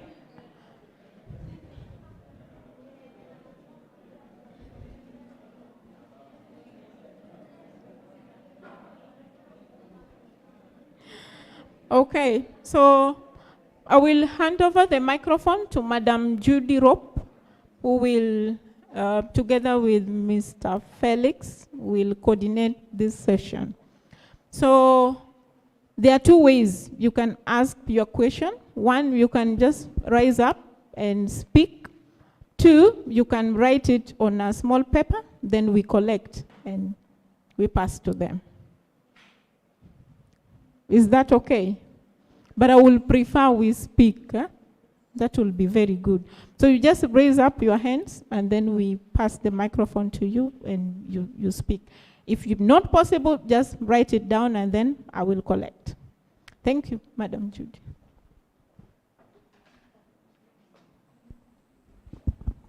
I'll use this. Okay, let's all stand up first. Meketi sana. Stretch a bit, say hi to your friend. I'm sure I've just been seated next to someone you don't know. We said you mingle.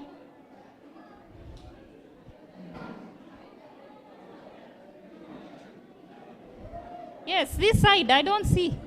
Huh? Oh, you guys know each other? Huh? Now that we've been allowed to shake hands, take advantage. Okay? Make sure you know the person seated next or standing next to you.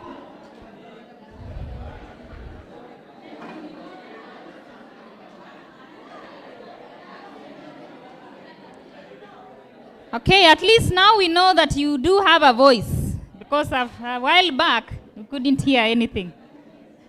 Because the noises are quite loud, it can be heard in the library. So that's good. Let's keep that voice up as you ask questions, as well as make a suggestion or maybe how you have understood something and you'd want to contribute to the presentation that was said. Maybe there's something that you've learned and you feel with your research you had done earlier, maybe there's something that you can contribute to that. So I don't know, maybe we'll begin with the questions first or just the contribution. Okay, yes. All right, that's good. Now, first of all, we've said faculty are here as well as the presenters. What had been raised earlier is by one of you is something that truly has become a challenge. When we talk of having mentorship which go hand in hand with somebody learning, that is very important. I guess I want to say as faculty also, we agree with what she's saying. We want to take blame for where it is due. Why are we taking blame that maybe we have involved more of the degree students than the diploma? Do we have any diploma students here? Diploma? From both universities? So that is where we have failed. And I believe that was a challenge. Thank you for letting us know that sometimes we go astray and we forget a group and concentrate on the other. So that was something that will definitely improve. Next time we'll be involving everyone to start with it. Maybe also you have also challenged us as we are challenging you, that as much as when you are called upon, or if you see that there's something that you can contribute and you need assistance, also don't wait, okay, to be approached. I believe wherever you are in your departments, sometimes, as we've said, this is general information that you learn from the industry. You see something that is interesting, that you think we can take part as a department or as a faculty. Don't feel afraid that because it did not come from the lecturer, I shouldn't say that, okay? Because we are all learners and we welcome also, we may not be able to see everything. So what you see that we could participate or that we can engage each and every one of us, just mention that and we'll see what part we can. So let's work together. So thank you for that. So now I think without wasting more time, we would take the questions or comments, contributions. So whichever, as Pamela said, we just do run concurrently. Unless my colleague will assist in taking the questions. So, any question? We start with this row. Questions based on first the presentations, maybe that are for the presenters as well as the faculty, or just in general based on the sustainable tourism theme, or alternative marketing narrative theme. Anyone, or are there any which are written down? Yes. It's good to also. I guess because I was standing, I thought you should also be able. Totally forgot that. All right. Thank you. So, any maybe written down, Madam Pamela can collect. Yeah. Or questions, don't be afraid to ask. Okay? There is no marking here. No marks which are going to be assigned. In fact, when you do so well, you see you get a gift.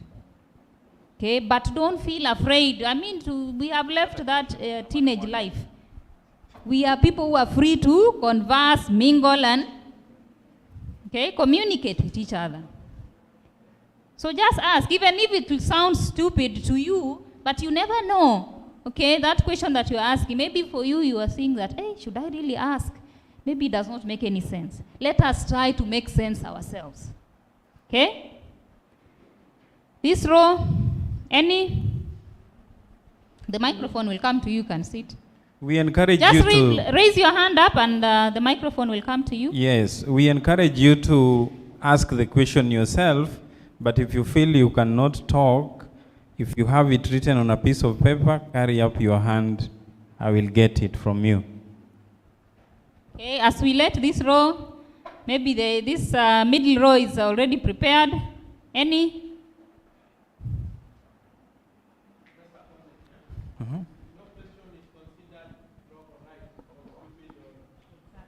Exactly. Yes, yes. So don't be afraid. Thank you, thank you. Okay. Hey, my question goes to Odhiambo.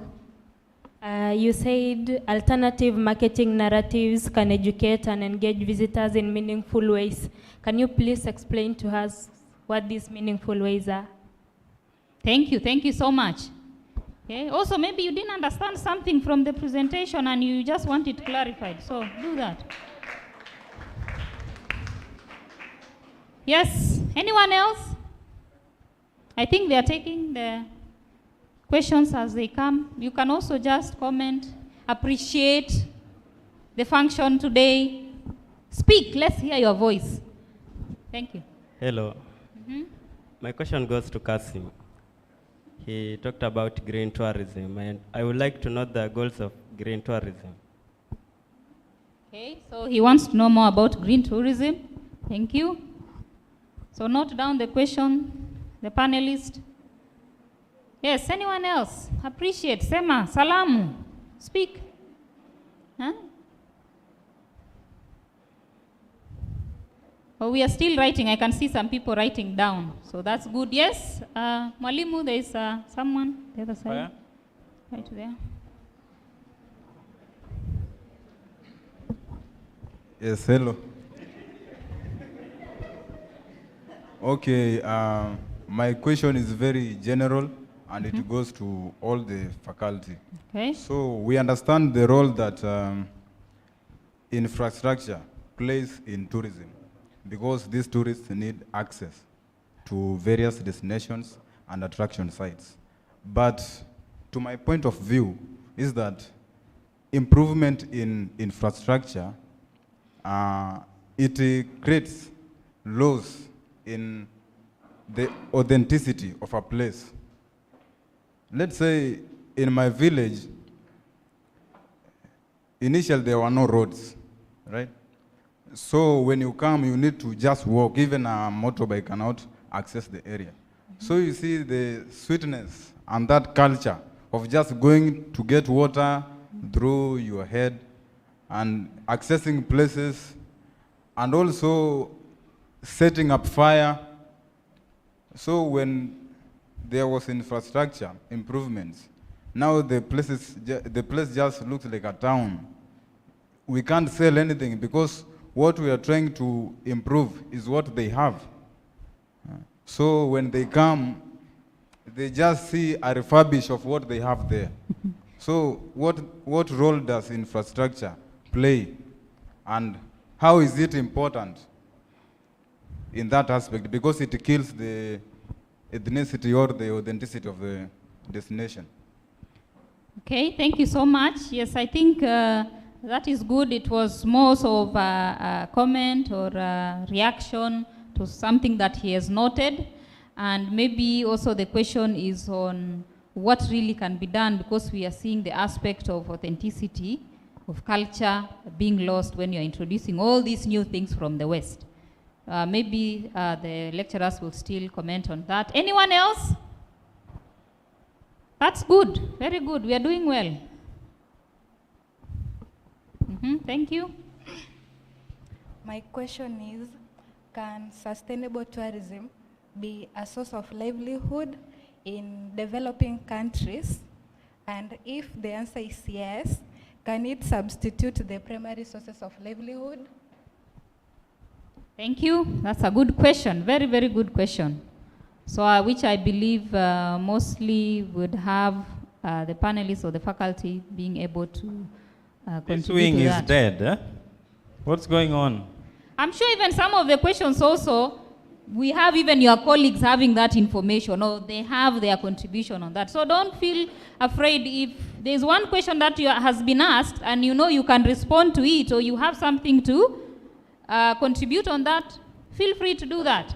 Yes, this particular row, tumelala sana kidogo, sijui kwa nini. Naona kuna kuandika hapo, so I'm hoping that is a question or a comment being jotted down.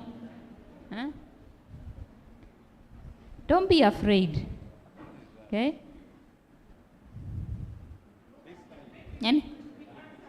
Okay, as maybe, okay, one last, and then we can still let you prepare for the others. Good afternoon once more. Good afternoon. I have a question. So I have two questions, that is. The first one, so I would like you to clarify between the sustainable tourism and sustainable tourism marketing. There seems to be two different things, but they are the same. So I want you to clarify for us. Then my second question is, today our theme is the sustainable tourism agenda. So can you highlight for us some of the non-sustainable tourism that we have? Otherwise, thank you. Okay, thank you so much. I think we'll respond to those ones first before we proceed on. So the first question was to Job. Maybe he can respond. Thank you very much for that question, yeah? In traditional marketing, we usually see people promoting like a brand, eh? For example, Airtel, Safaricom, and all that. They market it to make you aware of the services that they offer and what they give to you. But in alternative marketing strategies, we want to see marketing that actually touches on your values, yeah? Before you become a traveler, there are certain values that drive you. Whether you care for the environment, whether you care for the local culture, where you care for that, yeah? So how they market or frame that messaging shows you touches to your values, yeah? First of all, it gives you, it goes beyond what you see, what the service they are marketing, yes? Then it shows you the benefits of you actually visiting a responsible destination, so you can actually feel good by doing good. So it gives you more than just interacting with a product or service that is marketed in the mainstream ways, but it talks to you, yeah? Deeper, gives you deeper meaning to what you care about and what the service provider cares about. So what do we say? It communicates to you in a higher level than just what you see in brands and colors and people smiling when they're promoting something. So there's a message behind alternative marketing strategies that is deeper. Is it more clear? Hoping so. Yeah, but you can read more about it, yeah? Okay?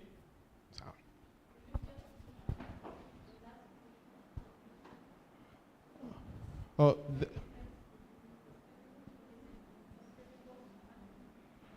Sustainable, okay. Now, sustainable tourism is, you can see it as a management approach to tourism. Yeah, we have tourism where you actually buy and consume tourism experiences. Then there's a management aspect of tourism, where you have to do the marketing to get that money, where you have to hire human resource, where you have to create infrastructure and all that. You have to manage also the impacts that come out of it. So if you manage it responsibly and it leads to a more long-term value for everybody, that's what we call sustainable tourism. It can apply to any type of tourism as long as the management is right. Now, sustainable tourism marketing is how do we make sustainable tourism products work for everybody, so that you are more aware that this particular product or service applies sustainable tourism practices. What are the benefits of you purchasing or consuming that product or service, and what else can you do more to support their sustainable tourism initiatives? Okay, so I don't know if that is clear, or maybe you need. I know the student who are still in first year, so you'll still have more information once you go through some of the units or topics, courses that you are going to undertake in sustainable tourism, which of course is the umbrella where the marketing sustainably comes in. So we'll still learn more about that, not to worry. At least that has just given you an understanding a bit. Thank you so much. So the next question, I think, was for Kasim. Is it Kasim? Sorry, I thought I was saying it wrongly. So welcome, Kasim. Maybe you can... Good afternoon. Good afternoon once again. I want you in a low tone to tell your neighbor, nice to meet you, before I proceed. Just tell your neighbor, nice to meet you. So, green tourism is a form of tourism that usually involves traveling to fragile, pristine, and undisturbed areas. Or we can say it is any form of tourism that involves traveling to, or it involves environmental friendly activities. So it is upon you to tell me those an examples of environmental friendly activities. Then they can lie in green tourism. So I think you have gotten something. I need to put more clarification.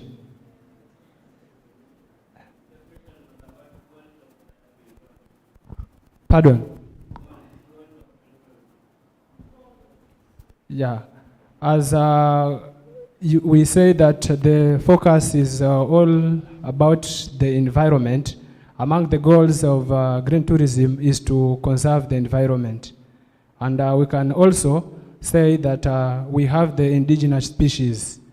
And as we all know that when it comes to sustainability, as in we want to make the posterity, the next generation, to come and enjoy the same. So as much as we are concentrating, we are paving a way to make the indigenous species availability for the next generation. So it is much about preserving, conserving, protecting the environment.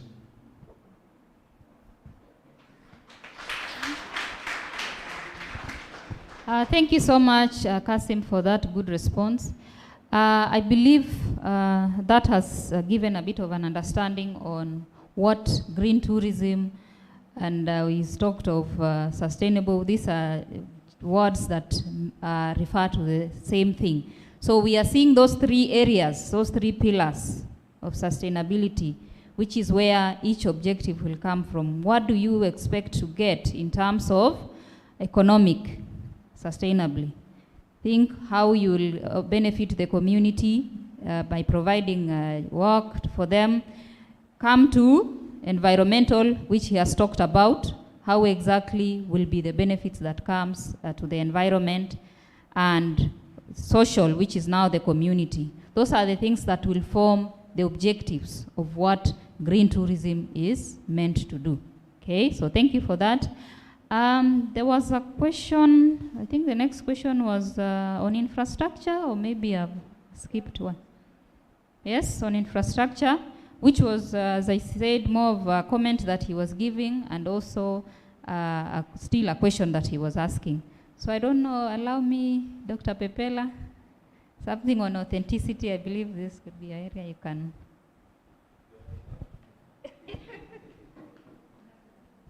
Thank you very much. I think what you've mentioned is very important in that when we're talking about infrastructure, at the same time, it will be fighting with authenticity.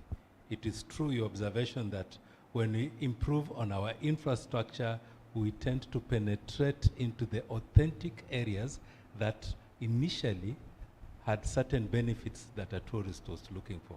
So to me, much as it is an observation, and I don't know what you wanted me to say, I would say that it is upon us to think of how best we can plan to ensure that the two operate interchangeably without interfering with each other. Let's look at the example of the Masai Mara. For a very long time, it has always been said that the area is impassable. Before you can get to the wonders in Masai Mara, you have to go through a heinous route. At times, you may get stuck in the mud.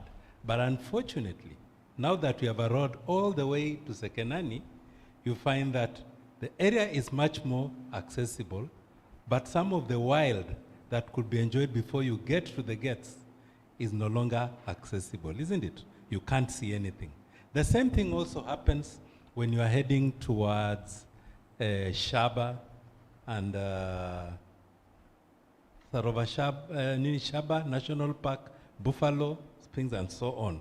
You find that when they put up the road from, that is from Isiolo, deep into Moyale there, you realize that much experiences that could be seen before you get there are no longer reachable. And the idea here is, if planning is done well, then the authenticity of the place will not be lost. So it is a challenge to us to think about it. How best can we come up with a formula or a model that can ensure that the authenticity of the place is not interfered with? Thank you.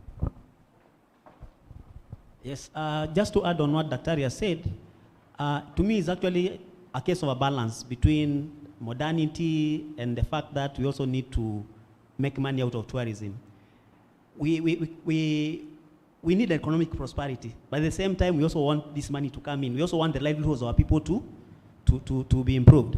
So I think for me what we could do is ensure that as we bring in this modernity, we also ensure that we also adapt things that are that reflect our culture.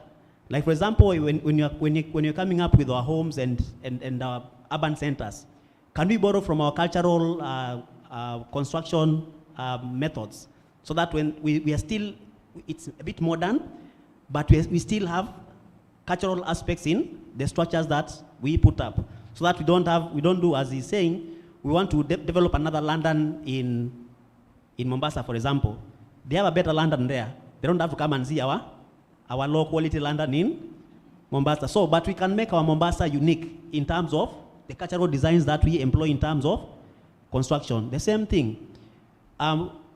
If we think that by having a tarmac road we are going to lose a lot, why can't we also think about local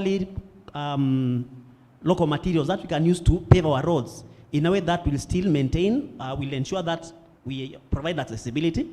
Because if we don't provide accessibility, we also end up in another problem. One of the things that he mentioned with regard to sustainability in terms of tourism is doing away with seasonality, so that we can have continuous income streams from tourism to balance out to balance also is to ensure that we don't have, for example, environmental degradation because of large numbers arriving at a given time and having no tourism taking place at given times. By improving infrastructure, we're going to allow tourism to continue. But at the same time also, I'm saying we need to ensure that we do it in a way that does not lose our identity as Africa. We also don't lose our culture in the process. Thank you.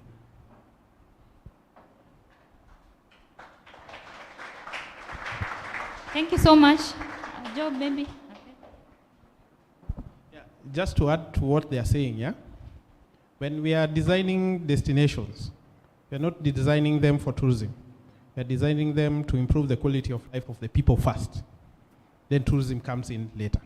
When tourism comes in later, it is built on the foundation that is already there. So if a particular tourism plan wants to, or investor wants to develop tourism within your destination, and they are looking at cultural aspects, they will theme it according to the seven cultural practices that your way of life. But tourism must not interfere with improvement of quality of life of the residents. The quality of life of the residents comes first, then tourism comes later. So let's give them a clap for that contribution. I believe they have done justice to that, and we have gotten something, we have understood. We have also challenged ourselves because, as Dr. Pepela said, we have to think ourselves, what do we need to do so that we are not infringing so much on the authenticity, but also being able to get that revenue that we require, even as the community. So thank you so much for that. I think the last question, or maybe we have covered all. There was somebody, I totally forgot, was asking of give examples on, I don't know if it was on marketing. Yes, there was a question on the aspect of sustainable and what are these non-sustainable practices, I think. Yes. So this is an open, so we can still all contribute. He had mentioned, maybe I can say from his presentation, Kasim, he talked about, first of all, those negative types of tourism that we have. Talked of mass tourism, the greenwashing tourism that we were talking about.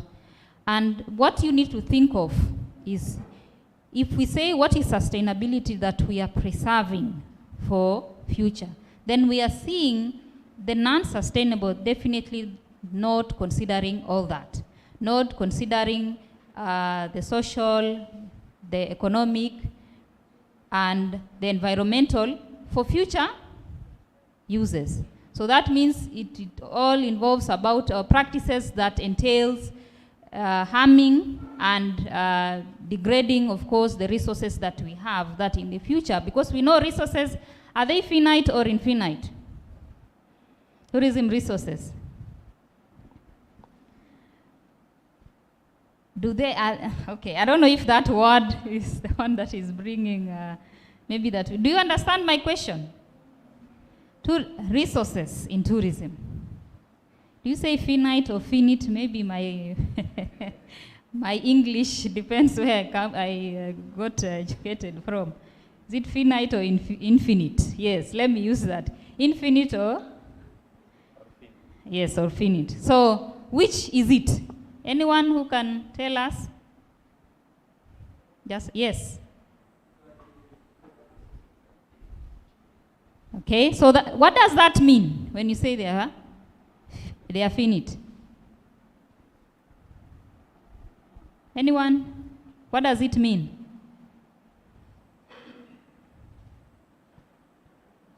Okay, so maybe I'll just chip in and explain on that, or what we understand by that.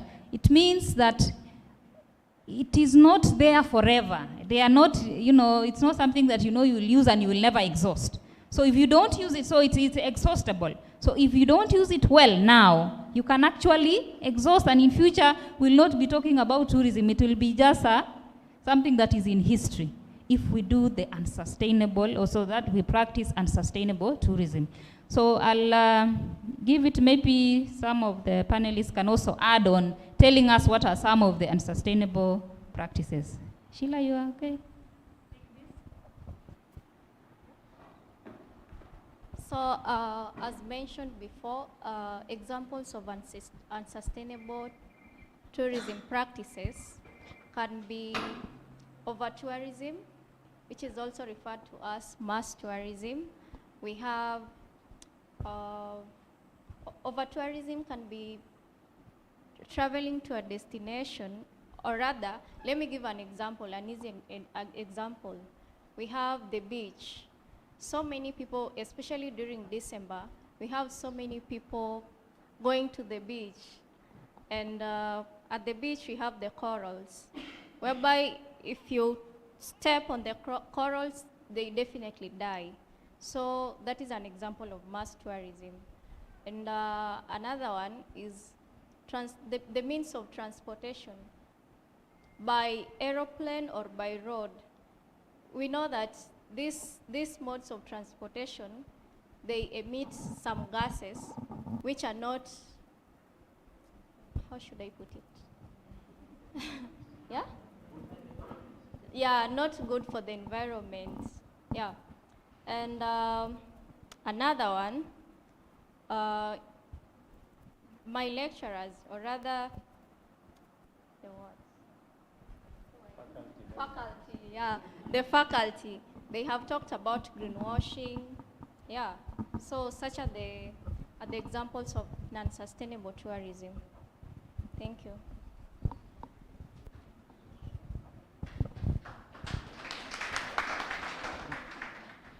I think for me, I'll answer the lady who had asked on, is sustainable tourism a source of livelihood? Yes, it is. And an example is, it can generate income within a particular area and also employment.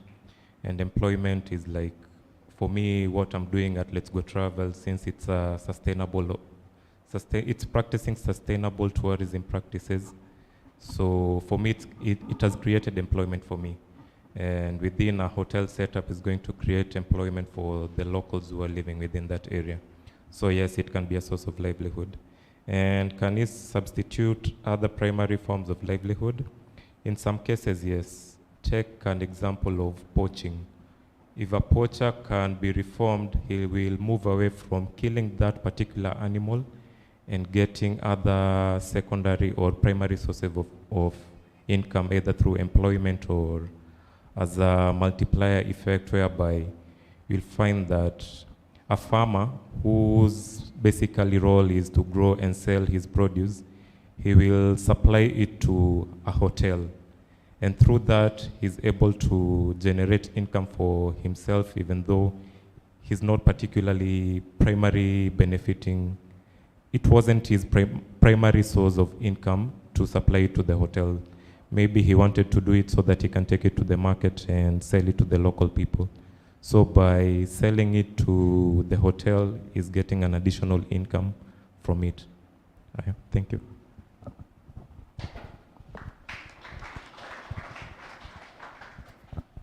Thank you for that. I think he answered the last question which was asked, and that was also a good question. Maybe as with the presenters that we've had, we talked, there was some who mentioned about communities and the sources of livelihood from tourism, which now, in fact, if we go through the tourism policy, you'll see that there is that aspect of encouraging the community to take part in tourism as a means of livelihood. And we've had so many projects. There are some that have been mentioned that actually have come up from tourism run by the community. There are those who have even abandoned farming, okay, to take part in tourism. So yes, it can be a substitute. So I think we have finished the first round of questions. I hope you are prepared now for the next round.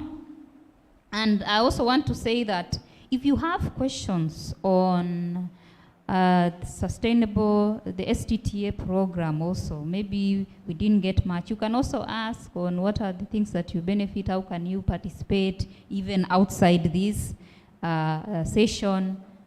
So you can be answered because the team is here. So we start again, okay? Now we have second round. If we have any, just raise your hands. We'll try and see if we can get them answered in time.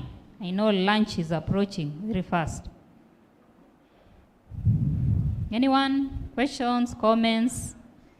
The first session went well. That was great. We had questions and we have learned a lot. Any other?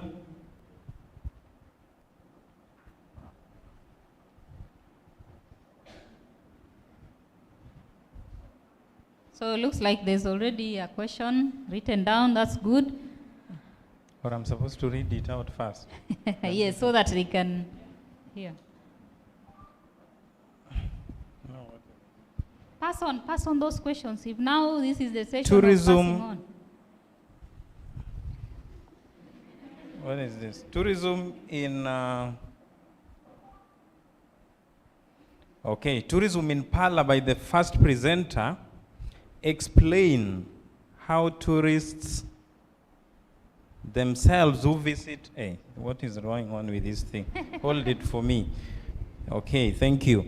Explain how tourists themselves who visit this region market the same place. That is in reference to tourism in Pala by the first presenter. Thank you. I think he's gotten that question. Any other? There's another one here. Let's Go Travel. The question is directed to Let's Go Travel. What is driving the new alternative tourism marketing narratives? What is driving the new alternative tourism marketing narrative?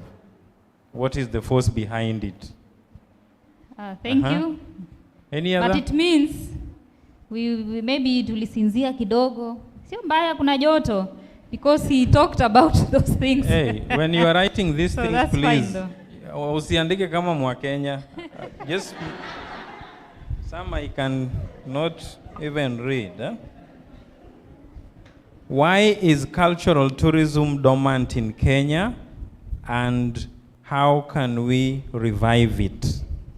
Good. Thank you.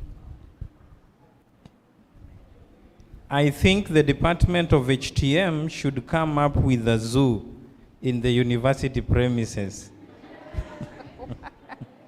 That's a good one. Any other?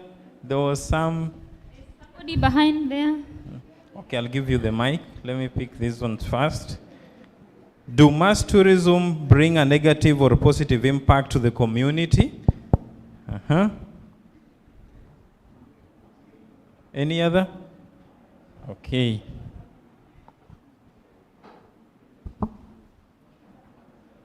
I have a general question.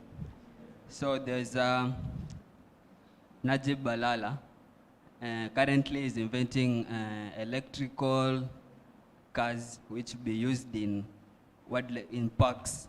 So my question is, how will they be helpful in the tourism sectors, those electrical cars which will be used to tour the tourists in the parks, and how the current ones affect the tourism sector in the parks? That's a good one. Why is the government encouraging the use of electric cars, and how are the old ones affecting the environment? Good morning, everyone. Yes. It's afternoon. Good afternoon.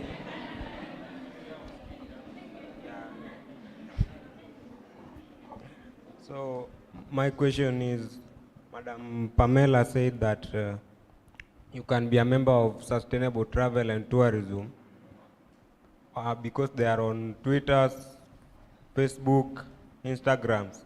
So what are the ways that we can find them, or on the emails that we can use to be the members of Sustainable Travel and Tourism? Good. That is on membership. You will be given more information of that by Pamela. What is the role of DMO in sustainable tourism? What is the role of DMO in sustainable tourism? You guys are good in doing Mwakenyas, eh? Nobody wants to talk. Where is Africa's international tourist market share? Where is Africa's international tourist market share? That's a good question so that we see whether we are stagnating or not. Do we have any new markets? Hey, this is a whole story. According to sustainable tourism, tourists are encouraged to be temporary locals at the destinations. How does this help, especially in security of tourists? Taking Kenya as a destination, it is easy to identify a tourist from a local. I think this makes their lives more prone to danger. Should I come up again? According to sustainable tourism, tourists are encouraged to be temporary locals at a destination. How does this help, especially in security of tourists, taking Kenya as a destination? It is easy to identify a tourist from a local, and I think this makes their lives more prone to danger.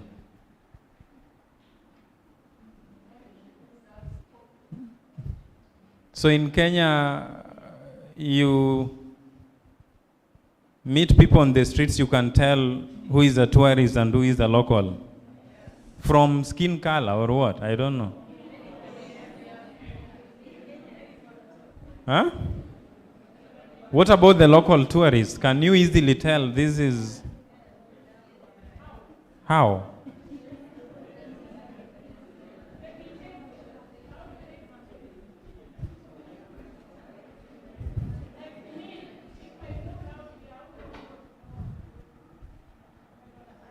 Skin complexion.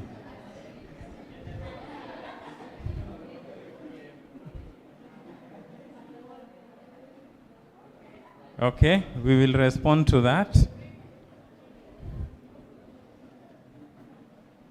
How can tourism industry sectors manage low season to ensure hospitality in the industry, or to ensure profitability in the industry and not losses? How can tourism industry sector manage low season to ensure profitability in the industry and not losses? I've realized with Mwakenya, people have so many questions. Huh?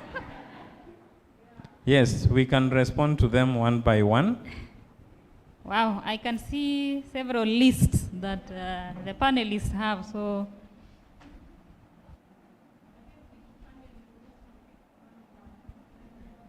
give me what is left.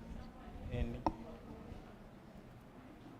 I think I may start by responding to the one that had to do with the electronic cards for entry to the parks. It is not because previously there was a problem with there were environmental issues with the means in which people used to enter the park. It was a question of corruption. Because people used to pay in cash, but that money never used to get to the government. So the electronic cards are meant to curb that. It's not about the environment. It's about curbing corruption.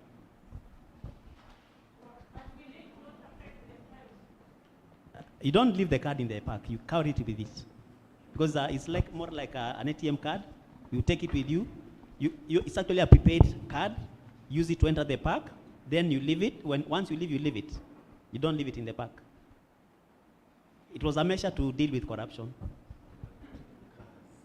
Oh. Was it about electronic cards or cars? Oh, I had cards. Okay, if it's about cars, it's basically about environmental pollution. It's about environmental pollution. It's about ensuring that we minimize pollution in the past. Because when the cars go there, emit smoke and all that, they affect the environment in which they are. And we want to preserve that environment. We want to retain it to remain natural.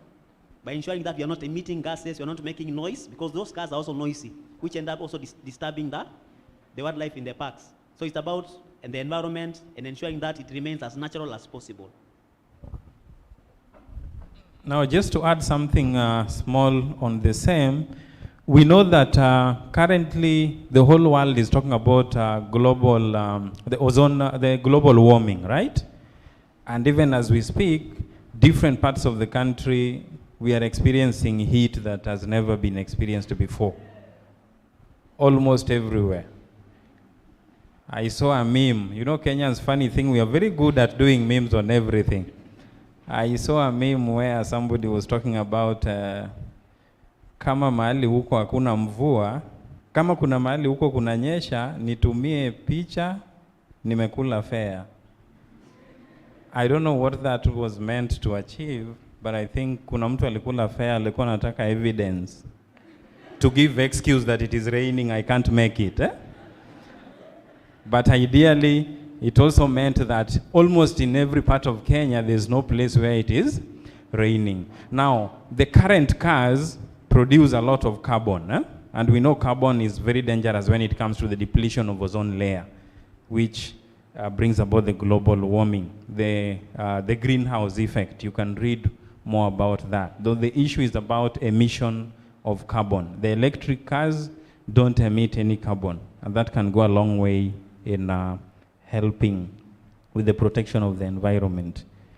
Now that I'm up, I think I can go ahead to answer this before there's this question on according to sustainable tourism, the issue of having tourists become temporary locals. And is that not going to pose insecurity to them, given that it is so easy to differentiate between a tourist and the locals? I think unless we talk about skin complexion, which sometimes is just a notion, we see anybody in white skin, we believe they are tourists. We could have so many tourists amongst us who are blacks. We may not even be able to tell. I've been to some of these hospitality and tourism establishments, especially hotels, and the managers can confess to you that sometimes they are full house, 5-star hotel, but they tell you that over 90% are Kenyans. So let us not assume that we don't have locals who tour these regions. But all the same, to answer this question, now the concept about making tourists become temporary locals is geared towards sustainable management of tourism and hospitality industry as a whole. It is to make the tourist feel like they own the destination.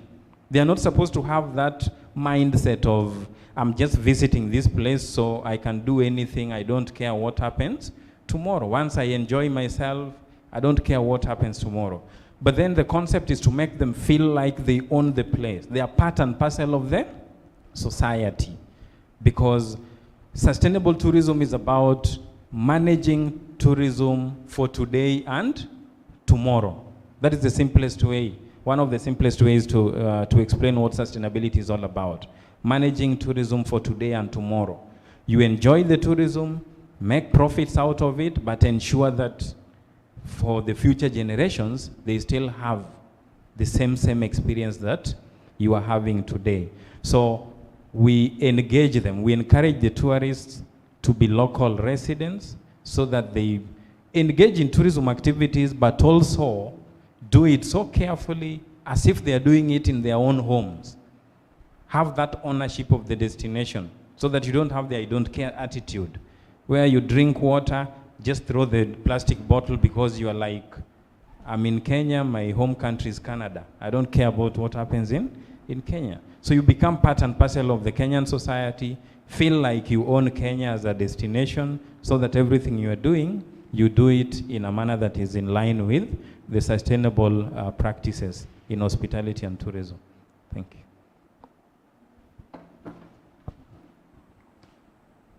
Just to add on what is just said, you see, when it comes to tourism, the tourists benefits through the experience that they get at the destination, and the locals also benefit from the money that the tourists get, isn't it? So they all benefit. The tourists get benefits by getting a new experience, visiting places they have never been in their lives and all, eating food that they have never eaten, and many things that they experience.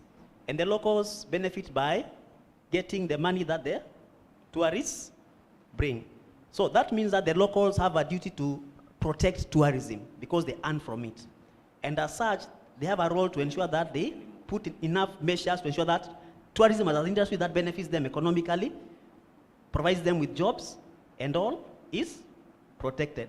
So we don't expect that, we don't expect them just to leave the tourists like that. We expect at the local level mechanism to put in place to ensure that this industry from which we earn is protected.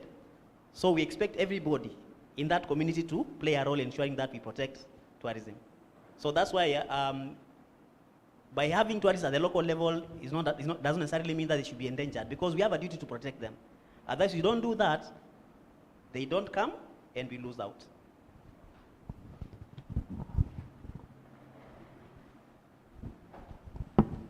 So there was a question,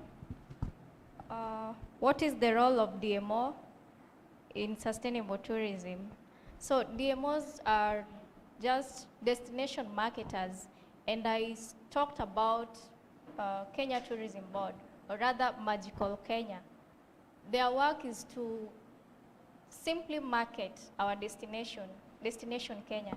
And if you check, you can check on Twitter, Magical Kenya, just search Magical Kenya, you will see what they post there. They market our destination, that is Kenya. Each and every region, we have the coast region, we have the western region, generally Kenya. Then another question was about how can tourism industry sectors manage low season to ensure profitability in the industry? Seasonality is just about the fluctuation of demand and supply due to tourism consumption. So in this, we can employ smart marketing tourism techniques, whereby building websites to market your products, and also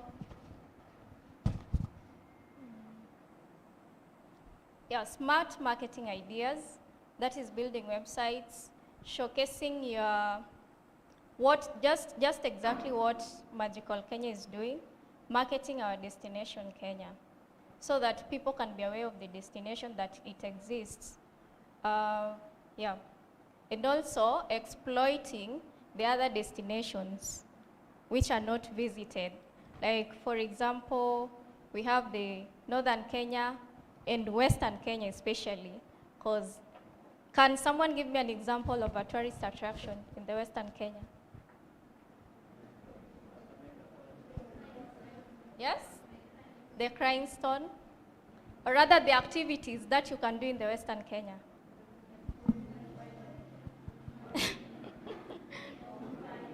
Yeah? Okay, fine. So it's all about that. Thank you.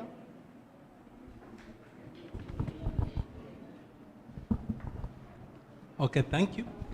I wanted to comment about several things that have already been spoken about, just to add on. But first of all, I had a question I wanted to ask. You mentioned something about virtual experiences. We don't need to go to tourism destinations to experience. You remember that, eh? Yeah. Now, the big question I wanted to ask is, should we go virtual, or should we encourage tourists to come to our destinations? If you're thinking of virtual, then the question would be, how do we stand to benefit from it as a tourism destination? If we are going to have virtual tourism, to what extent, if at all you want to encourage the two, can we use it succinctly to benefit our economy? So about virtual reality, it's something that is coming up. Yeah, it's something that is coming up. And it was more common. Actually, it started during the COVID pandemic era, whereby people could not travel. But personally, Ata mimi, I could just prefer visiting the destination to feel that I was there, not virtually. But virtual is something that is coming up. Yep. How many people know Airbnb platform? Yeah, if you go on Airbnb platform, they have home experience and experience. So experience are either virtual or physical. So it came up during COVID. You can watch an experience worldwide, whether somebody is hosting an experience in Atlanta, Georgia, or in Kenya, or anywhere. We have several people who earned a lot of money during COVID in Kenya because of that. So maybe, for example, I'm offering a cooking class. I want to teach people on how to do a Kenyan food. So I will just go into my kitchen, set up my whatever like this, live, and I do my cooking. So as I do, you are learning the same way we are doing right now, live streaming. So that's what they do. Then somebody, like there's one guy at the coast who was doing Kenyan cultural. So he sampled Giriama culture, then he sampled Maasai culture, then there was Kikuyu, I think so. So to the world, it was okay because somebody has never been to Kenya, but they are able to know there is some people called Maasai. There's some people in Kenya called Giriama people and what they do. So those cultures, he sampled all of them and he was showing people. That was the first one which came up from Kenya. So it is just like this with your internet, with your laptop, with whatever you are offering. That's how simple it is. It is happening and people are earning money like that. Okay, Airbnb, you just check it out. Actually, the main reason why I brought that up, it is for all of us. We need to do responsible marketing using virtual platforms. What I mean here is this. At times, you may expose more than is necessary.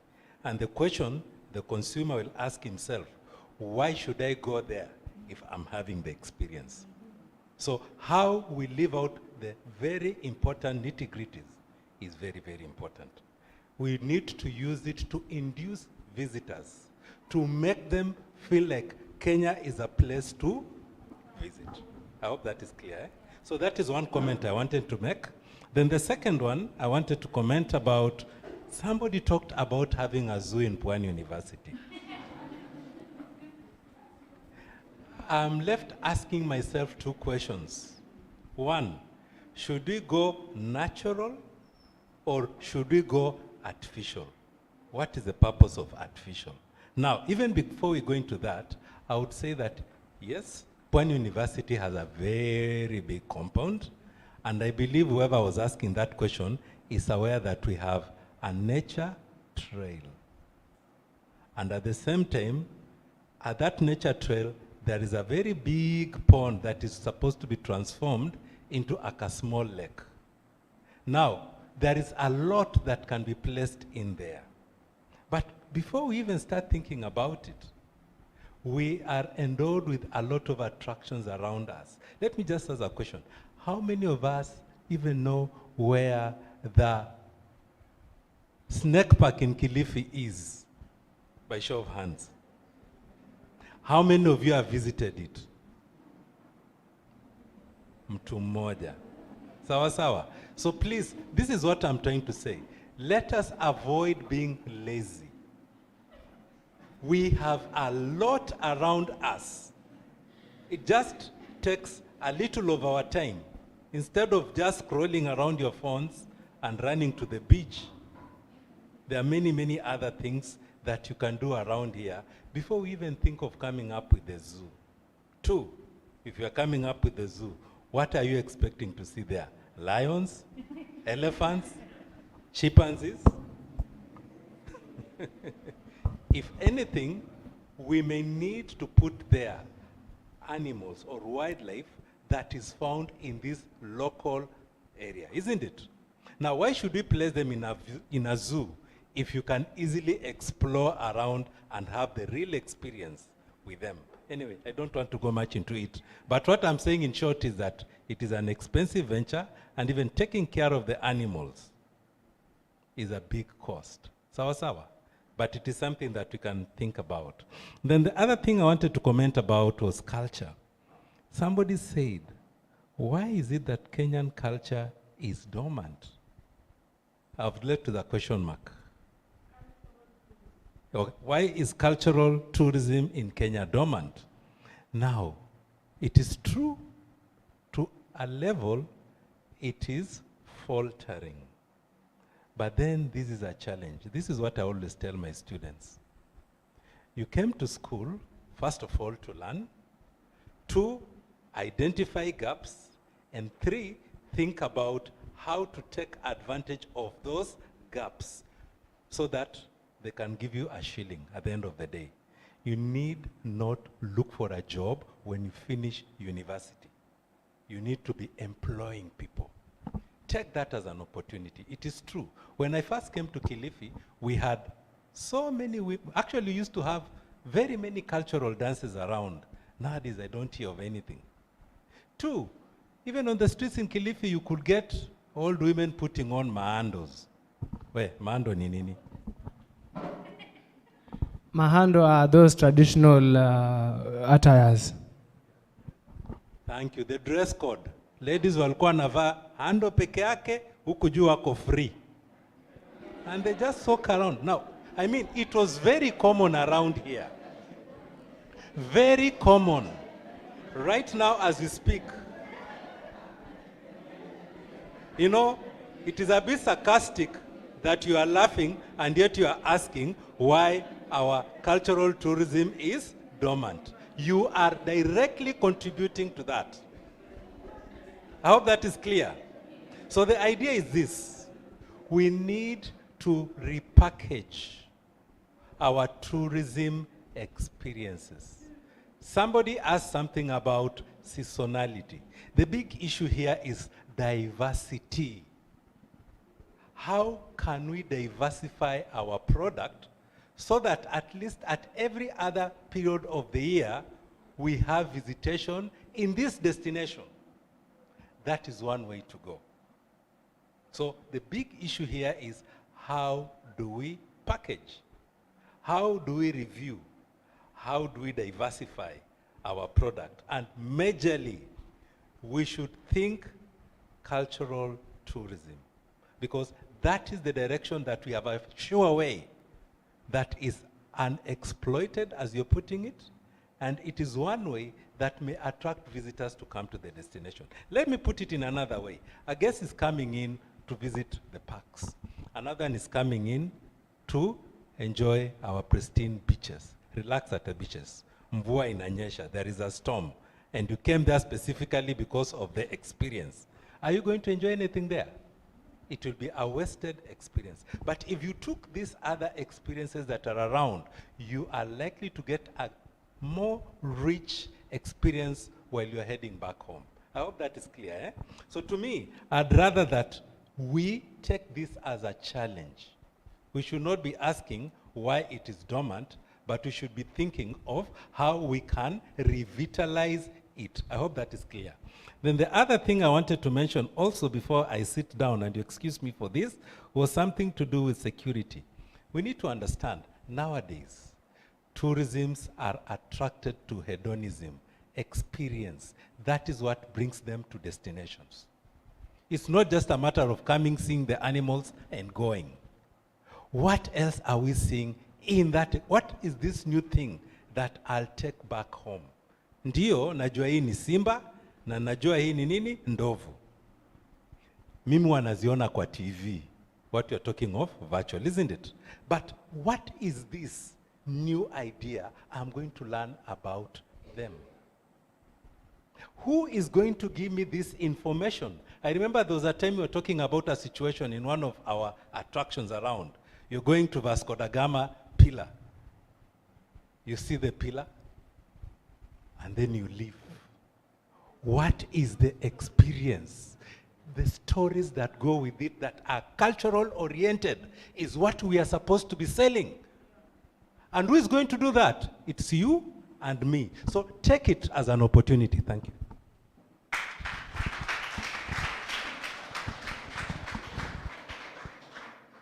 And another thing which I wanted to ask about, dealing with seasonality, can we take niche markets? Yeah? Niche markets. I mean, not just, maybe someone is selling safari, someone is selling beach, someone is selling cultural tourism packages. Yeah. Yeah? Oh, it's diversity. Okay, okay. Thank you. I think for mine, I'm going to request the person who asked if I can share the slides with her or him. I think it will be better and save on time. I think the last one was for Job. Oh. Sorry. Do mass tourism bring a negative or positive impact to the community?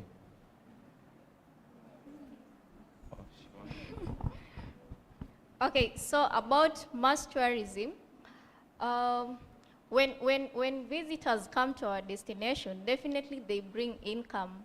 But when they, when they are too much occupied in one destination, there will be negative things like pollution.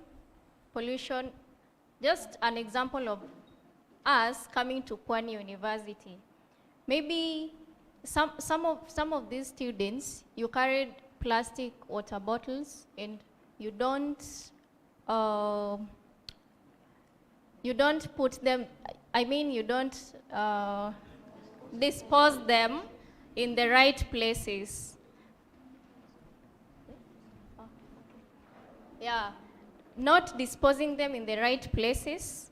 So that in case of events, maybe events like sports, events like this one which we are attending, and also visiting a place like the beach. Most of the students in the coast, definitely us, tunatoka coast, sisi wote, we always do beach cleanups. I don't know whether you guys go to beach cleanups, because that is where I started before I joined STTA. So we always do beach cleanups. Who does this thing of littering? It is the tourist. So mass tourism, well, it is good. On the other side, it brings income, but on the other side, it doesn't bring good on us, on the destination as well. Thank you. Yeah? It is bad. I'm being told it is bad. Mass tourism is bad. Over tourism.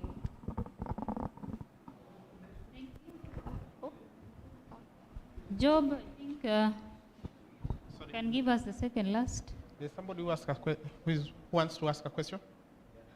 Let that be the last, because I think time is really gone.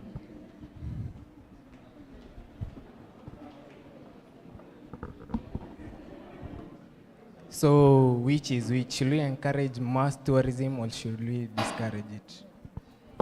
We discourage mass tourism. With a big no. It's a no. We can't be unsustainable and still talk about mass tourism as a consideration.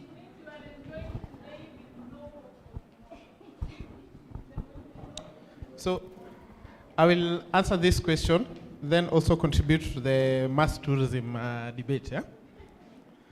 So, somebody asked, explain how tourists themselves who visit the region market the same place. If you look at Instagram, and you look at the vlogs, travel vlogs and everything, who creates this, who posts these pictures and videos? Who are they? Since you, the tourist, you have to experience it first. Then you promote the destination that you have visited. If you are a conscious traveler, you will promote the responsible aspects of that destination. That's how you market it. And that's why in our program we have the product watch, where we actually sponsor you students to visit an attraction and write a blog about it on the Utalibora blog that the students manage, where other travelers can actually read about what the experience that you went through within there. So this user-generated content, you can find them on different platforms, whether it's on Twitter, Instagram, but the largest one is TripAdvisor. So anybody who wants to visit a destination, first of all, goes to TripAdvisor. After they've seen the beautiful images on Instagram and everything else, they will go to TripAdvisor to see the comments and reviews about these destinations. So as you progress in your tourism career, you will meet different approaches, different platforms, and how this is done. Now to the other questions where you are asking if cultural tourism is dying and all these things and why we are not doing it. That is a question also to you, because you are the future innovators, you're the future planners, you're the future managers, you're the ones who are supposed to help us in coming up with these solutions. Because you're asking that questions because you've seen a gap, which means whatever we are doing, there's like a small limitation. So it's up to you to find a solution for us. Whether we can co-create this together or you can do it by yourself, then come to us. Yeah? Then for the mass tourism, you can look at it in two ways. Yeah? You can look at it from the alternative and mass tourism spectrum, where we define mass tourism as tourism that has high negative impact on the destination and takes too much from the destination within a very short period of time, so it has less benefits. Then you look at the alternative. What is the alternative? What can we do to make tourism work for people? Then you can look at mass tourism by the group size. There are certain packages that offer a large tour package, where you have more than 10 or 20 people traveling to a specific destination. Now, some of the impacts of that is that they consume a lot of the finite resources, like water, all that.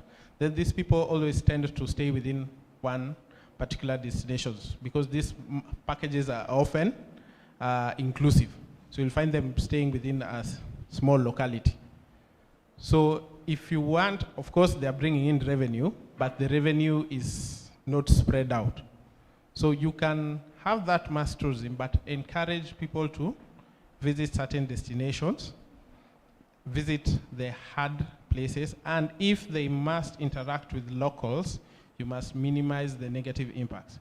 Remember when you said sustainable tourism is a management approach, it can be applied to any type and form of tourism.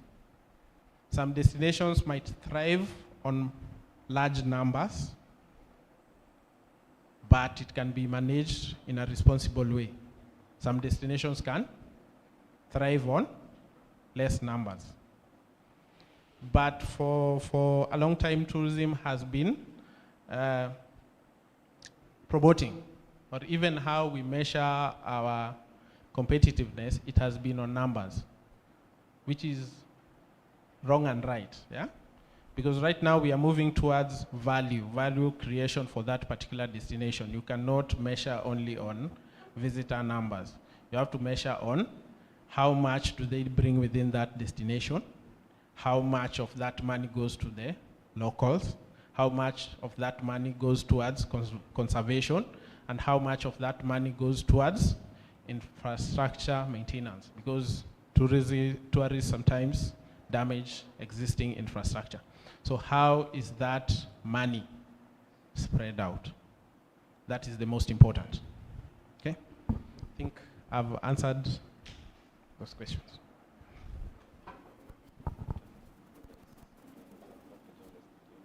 Oh, so there's a question on how we can join STTA. You will speak to Pamela. We have a membership drive ongoing.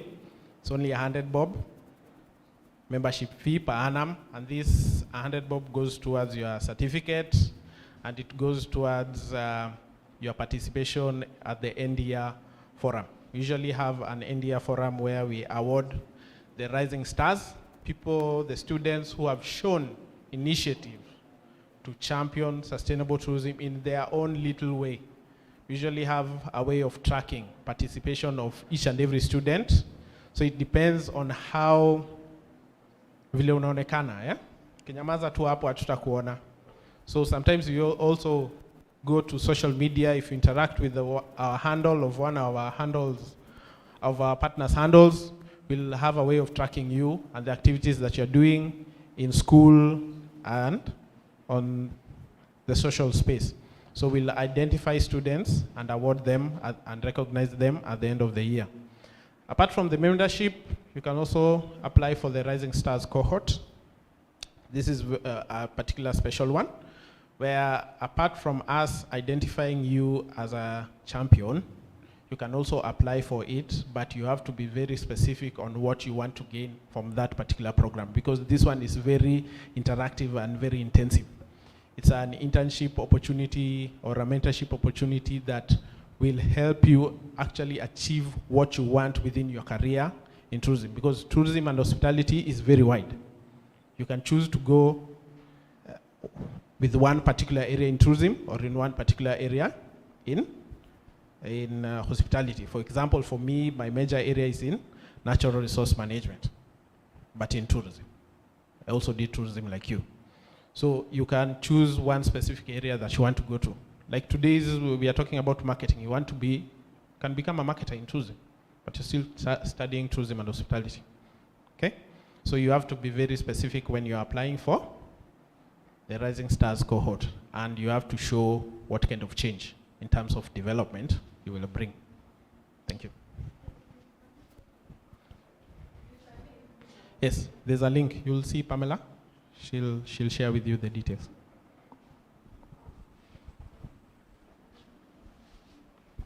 Okay, thank you so much. Maybe to wind up, because time has really gone, maybe I'll just answer one question, but I'll still refer it back to the industry, because I think this can be best answered by the industry. There's someone who asked about the market, East Africa's market currently. We know we've been depending a lot in the European market. We know in European market we have where? Germany, the UK, where else? The kind of tourists that you'd meet. Yes? France. Okay, Italy, because we have a lot of Italians around, and the Spaniards. So I would say you can look at it in two ways. First of all, in terms of the product that you are now selling. So if we are talking of sustainability, we are looking at, you've talked of green tourism, we've talked of ecotourism, we're talking of community-based tourism, okay? So nature-based, all those are in the area of sustainability. So therefore our market will be from those tourists who are along those particular lines, who would like to see or to partake in tourist activities that are related to those areas that we have talked about. So if you are championing, and we are talking of sustainability, then definitely the area in terms of the market is to find the people along those particular lines in terms of the market. But you can also look at it in terms of destination, in terms of where the area, the country they are coming from. Right now we've added North America, there's South, I think South is coming, Brazil, and I don't know if it's Colombia. He can add us more. There's also Asia, we are seeing Japan and China, but he can tell us more because he's in the industry. What are some of those, the markets that we have international? I think that's what they said. He can add to that, and then we'll finish up. We have been seeing a lot of Eastern Europe, Russia, but currently I know the current war is going to affect those markets, but the Eastern European countries have been really coming to Kenya. Added to with Asia also, China, India, yeah. Japan. There's Yes, that's an unfortunate thing, though.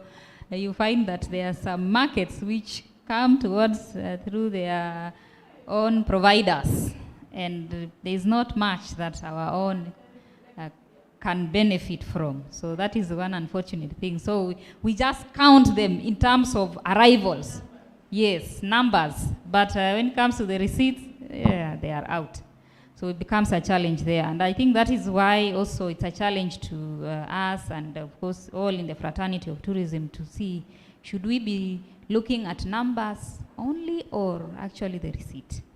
Okay, so what revenue we are getting from it. So I think that we have discussed much, we have learned much. So I believe if there's nothing much that we have answered all the questions, we have come to an end of this particular session, which is of the discussion. I want you to look at your neighbor and tell them this. Congratulations, you have now successfully begun your journey as a sustainability ambassador. Hey. It's a long. I think we had. You can say it in a short sentence. What does she say? Because. Okay. You don't have to put it there exactly as long as I have done it, but I think we get the point. Because most of you, apart from the two students who already have been part and parcel of this program, the rest of you are new. So you have begun that journey. You are now an ambassador, not, and as Pamela said, you start from home, okay? And then it comes outwards. Be an ambassador. What does, in fact, you can go and Google and find what does an ambassador do? What are they expected to do? So thank you so much for that. You have done well. I think this was a beautiful session. For beginners, you have asked so many questions, especially the last minute. At least you opened up. So please clap for yourselves.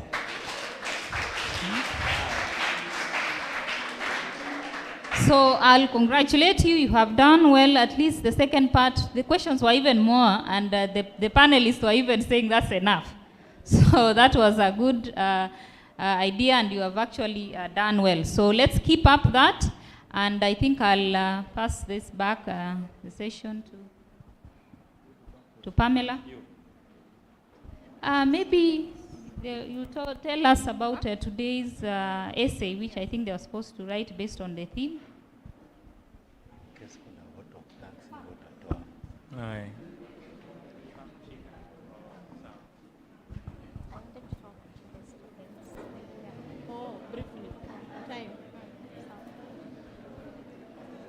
So, hi once again.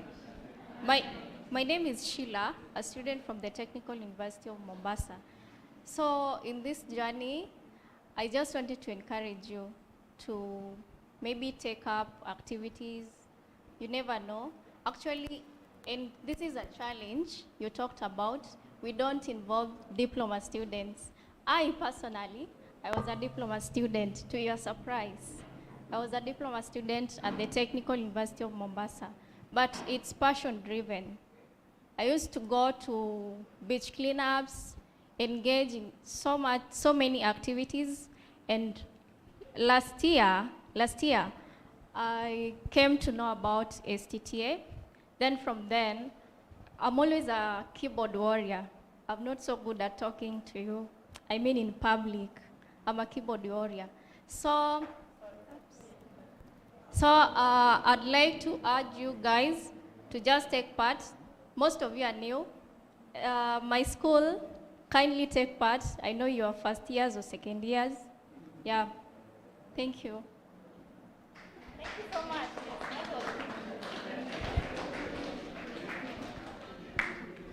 Okay, thank you so much, our panelists.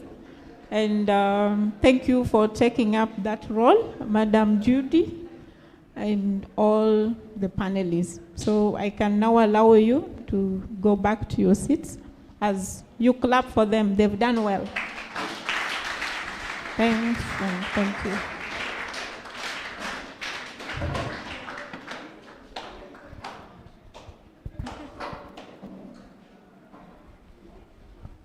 Okay, so I think our time is so much spent. I'll be very brief. I promised some people a gift, which I want to give out right now. And before that, somebody gave me a paper with some questions. So, the first one. We would like Pwani University to have a swimming pool in, would like to have a swimming pool in Pwani University. The heat is too much.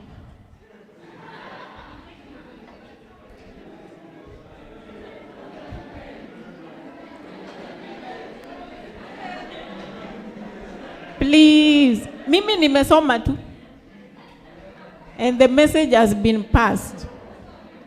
Okay.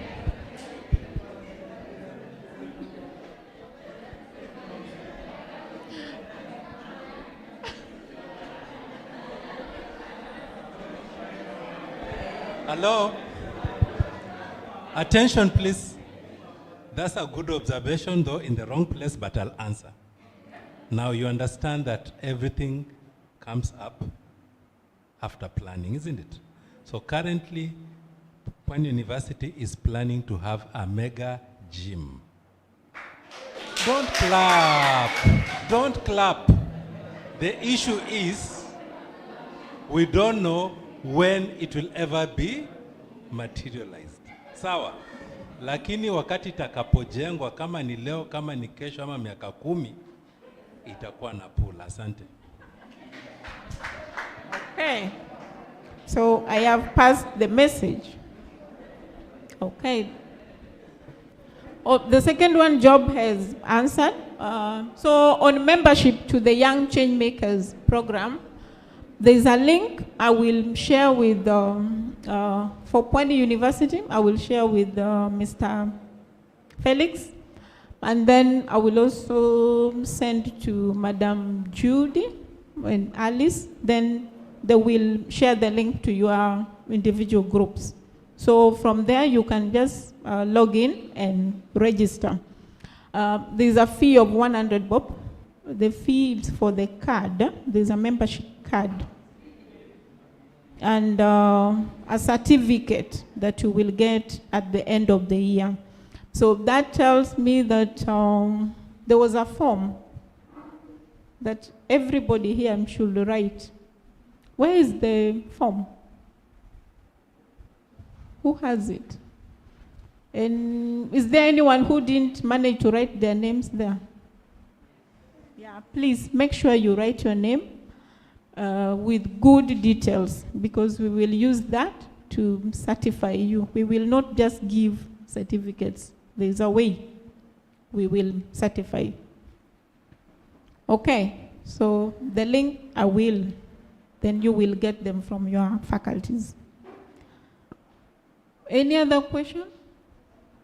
And then those areas that Job and I have spoken, where you take part of the activities. So those ones will qualify you at the end of the year.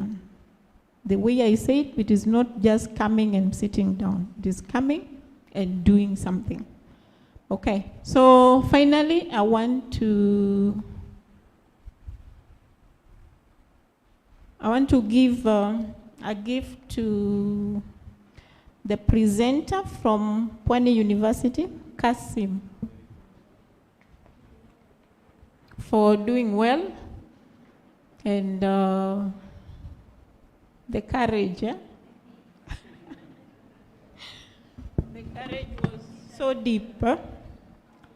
So, Job will give you this. I will give it to Job. Okay, so, sorry.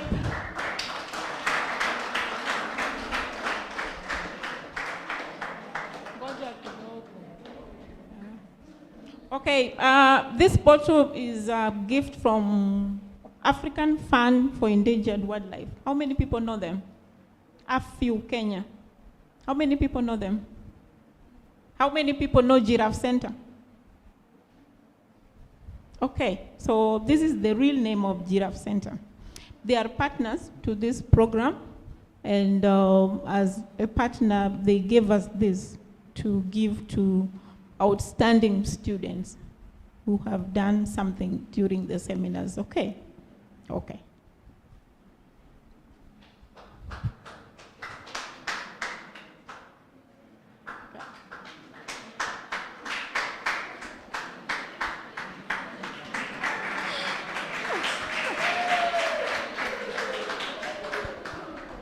Yeah, thank you for trying and thank you for doing that. I know Sheila has this bottle. You have it for the afil. Okay, come. Okay. Dr. Pepela, you will give this for me.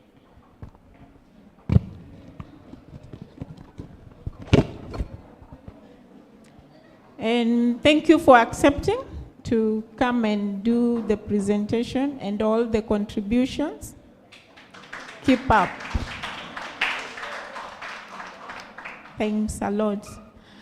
And there was one good guy who accepted to help me do the registrations.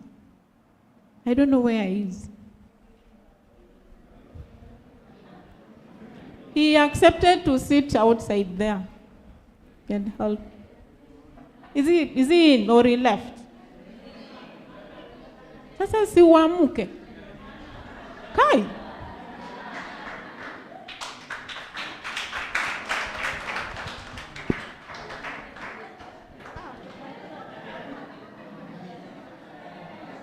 You want to fall down? Please don't fall, eh? Don't fall. Madam Judy? Yeah, so thank you for helping me. You volunteered and you came very early. So this is my gift for you. And thank you for helping us.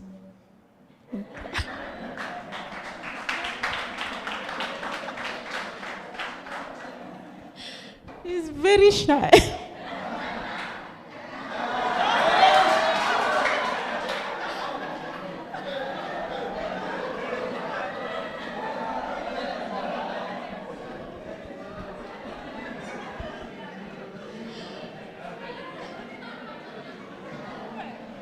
Sorry for that. Sorry, please. To my host, I just want to say thank you for hosting us at Pwani University. I know it is a real difficult time for public universities, and for you accepting us to be here at this time is not easy. I know a number of universities. Okay, this program has got 15 universities that are participating all over Kenya, both public and private. So before COVID, we would have been here, all the 15 universities, but because of COVID, and this one was made even before Mutahi Kagwe removed that thing. So we had a plan that we now change it to regional. So if it is coast, only universities at the coast meet. If it is Nairobi, only universities that in Nairobi. Like next month, we will be at TUK, Technical University of Kenya, and it is only TUK, UON, and Cooperative University. Then there is another Nairobi where we have USIU, MKU, and Kenyatta University. So that is how we wanted to minimize the numbers so that we don't crowd in one place because of COVID. So that's why we are like this. So I know a number of universities who are not, they didn't accept to host because of the things that are happening in public universities. And that's why I'm saying for Pwani to accept us to come here, we are so much grateful, and we are saying thank you. So I have a gift for Daktari. I don't know who will give it. Job, you will give it. It is from STTA. Okay. Just to say thank you.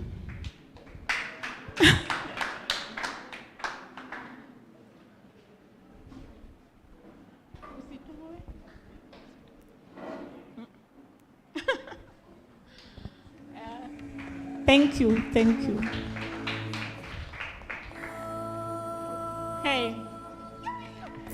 Job again for Mr. Felix.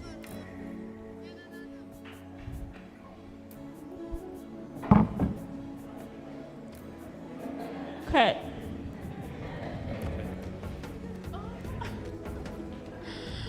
Thank you. Thank you for the coordination, and thanks a lot. Wow. For my good IT people, I only have one left. It can't be shared. There are two ladies. Yeah. But they've really done well. They helped us because the engagement online was so beautiful because of them. I don't know what to do. I can't divide it. So the man wins, huh? Because there are two ladies. So I give the man. We agree? So the man takes it? Okay, come.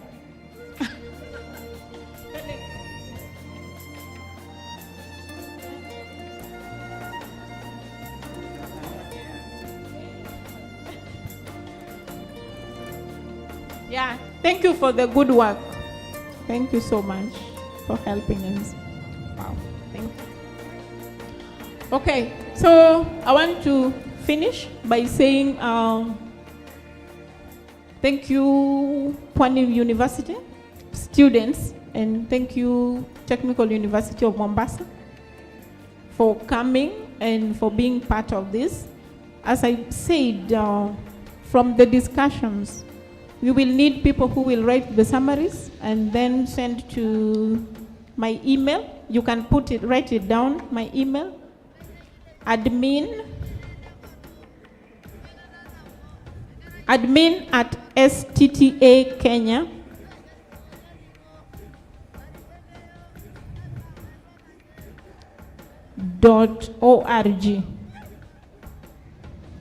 admin@sttaKenya. It's one word, .org. That will come to me. Did you get it? You got it? Yeah.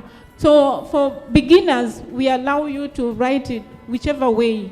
There's no format. Just write it, then it goes to the mentor who will mentor you, and then from there, now you will pick up. You will know later on. But we encourage you, just write whatever you can write. Don't shy away and send it. That's okay. Okay, so how many people will write the summary?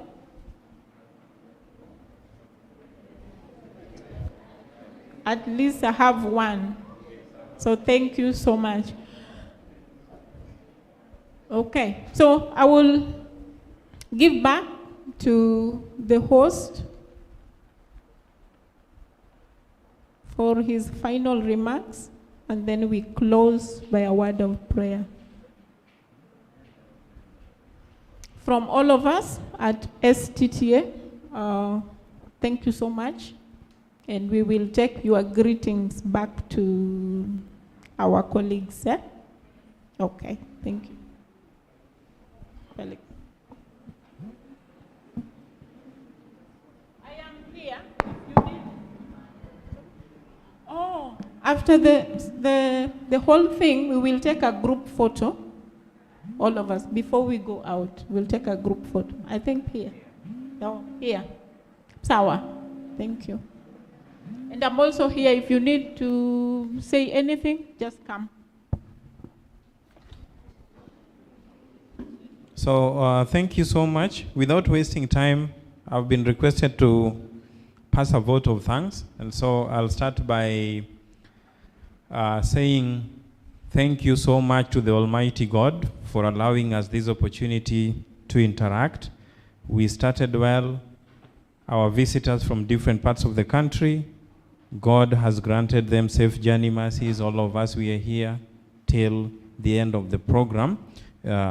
We say thank you to God. Secondly, I also want to thank the administration of Pwani University for allowing us this opportunity to be here, facilitating us through the equipments and everything. Of course, the VC was to be here to officially open the program, but unfortunately we started late. By the time we were starting, he was already in another meeting.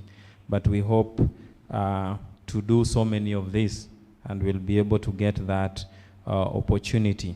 Thirdly, I want to thank the faculty members, that is both from Technical University of Mombasa and Pwani University. I know you have left other duties that are also pressing to be here, and I want to thank you so much for spending time to be able to share with our students. There's nothing as good as seeing our students prosper. In fact, I was feeling very proud seeing our students able to present. Kasim, I was shocked that now I have a replacement. As I will be growing old and going away, you will be replacing me. You can make a very good lecturer, huh? Very good one. So that was a good presentation. Away from the faculty members, I also want to thank the ICT department led by Peter and the entire team. Thank you so much, the two ladies, for bearing with us. It is almost 2. Everybody's stomach is complaining, eh? But they have been here with us. They have not run away, and we want to appreciate them for that. And finally, to our students, thank you so much. The level of discipline that you have shown today is overwhelming. I've attended so many of these things. I've seen campuses where at some point students just start disappearing.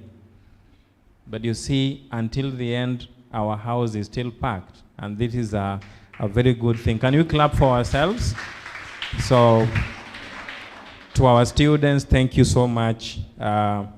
We are so happy as you excel. And we want to encourage you to continue doing what you are doing. I will end it there, and I will request one of us to give us a word of prayer as the final thing before we come in front for the group photo. There's a hand up there. I hope it's not about swimming pool again, please. You want to pray? Oh, good. This must be a former CU chairman. Huh?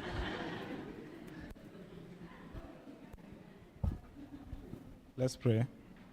Our dear and everlasting Father who art in heaven, we thank you for your being with us through the session. And now as we're going to disperse, we pray that you'll be with us. It's our humble prayer.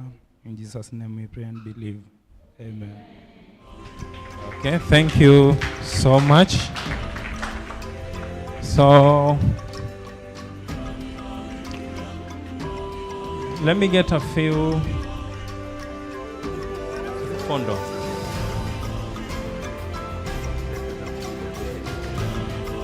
Kwa hivyo si hapa. Okay, excuse me. We've just been trying to scout for a place where we can take a photograph that can fit all of us. Eh? So they'll give us advice so that we can just move these posters and everything there. Sini sawa? I hope it won't take us long.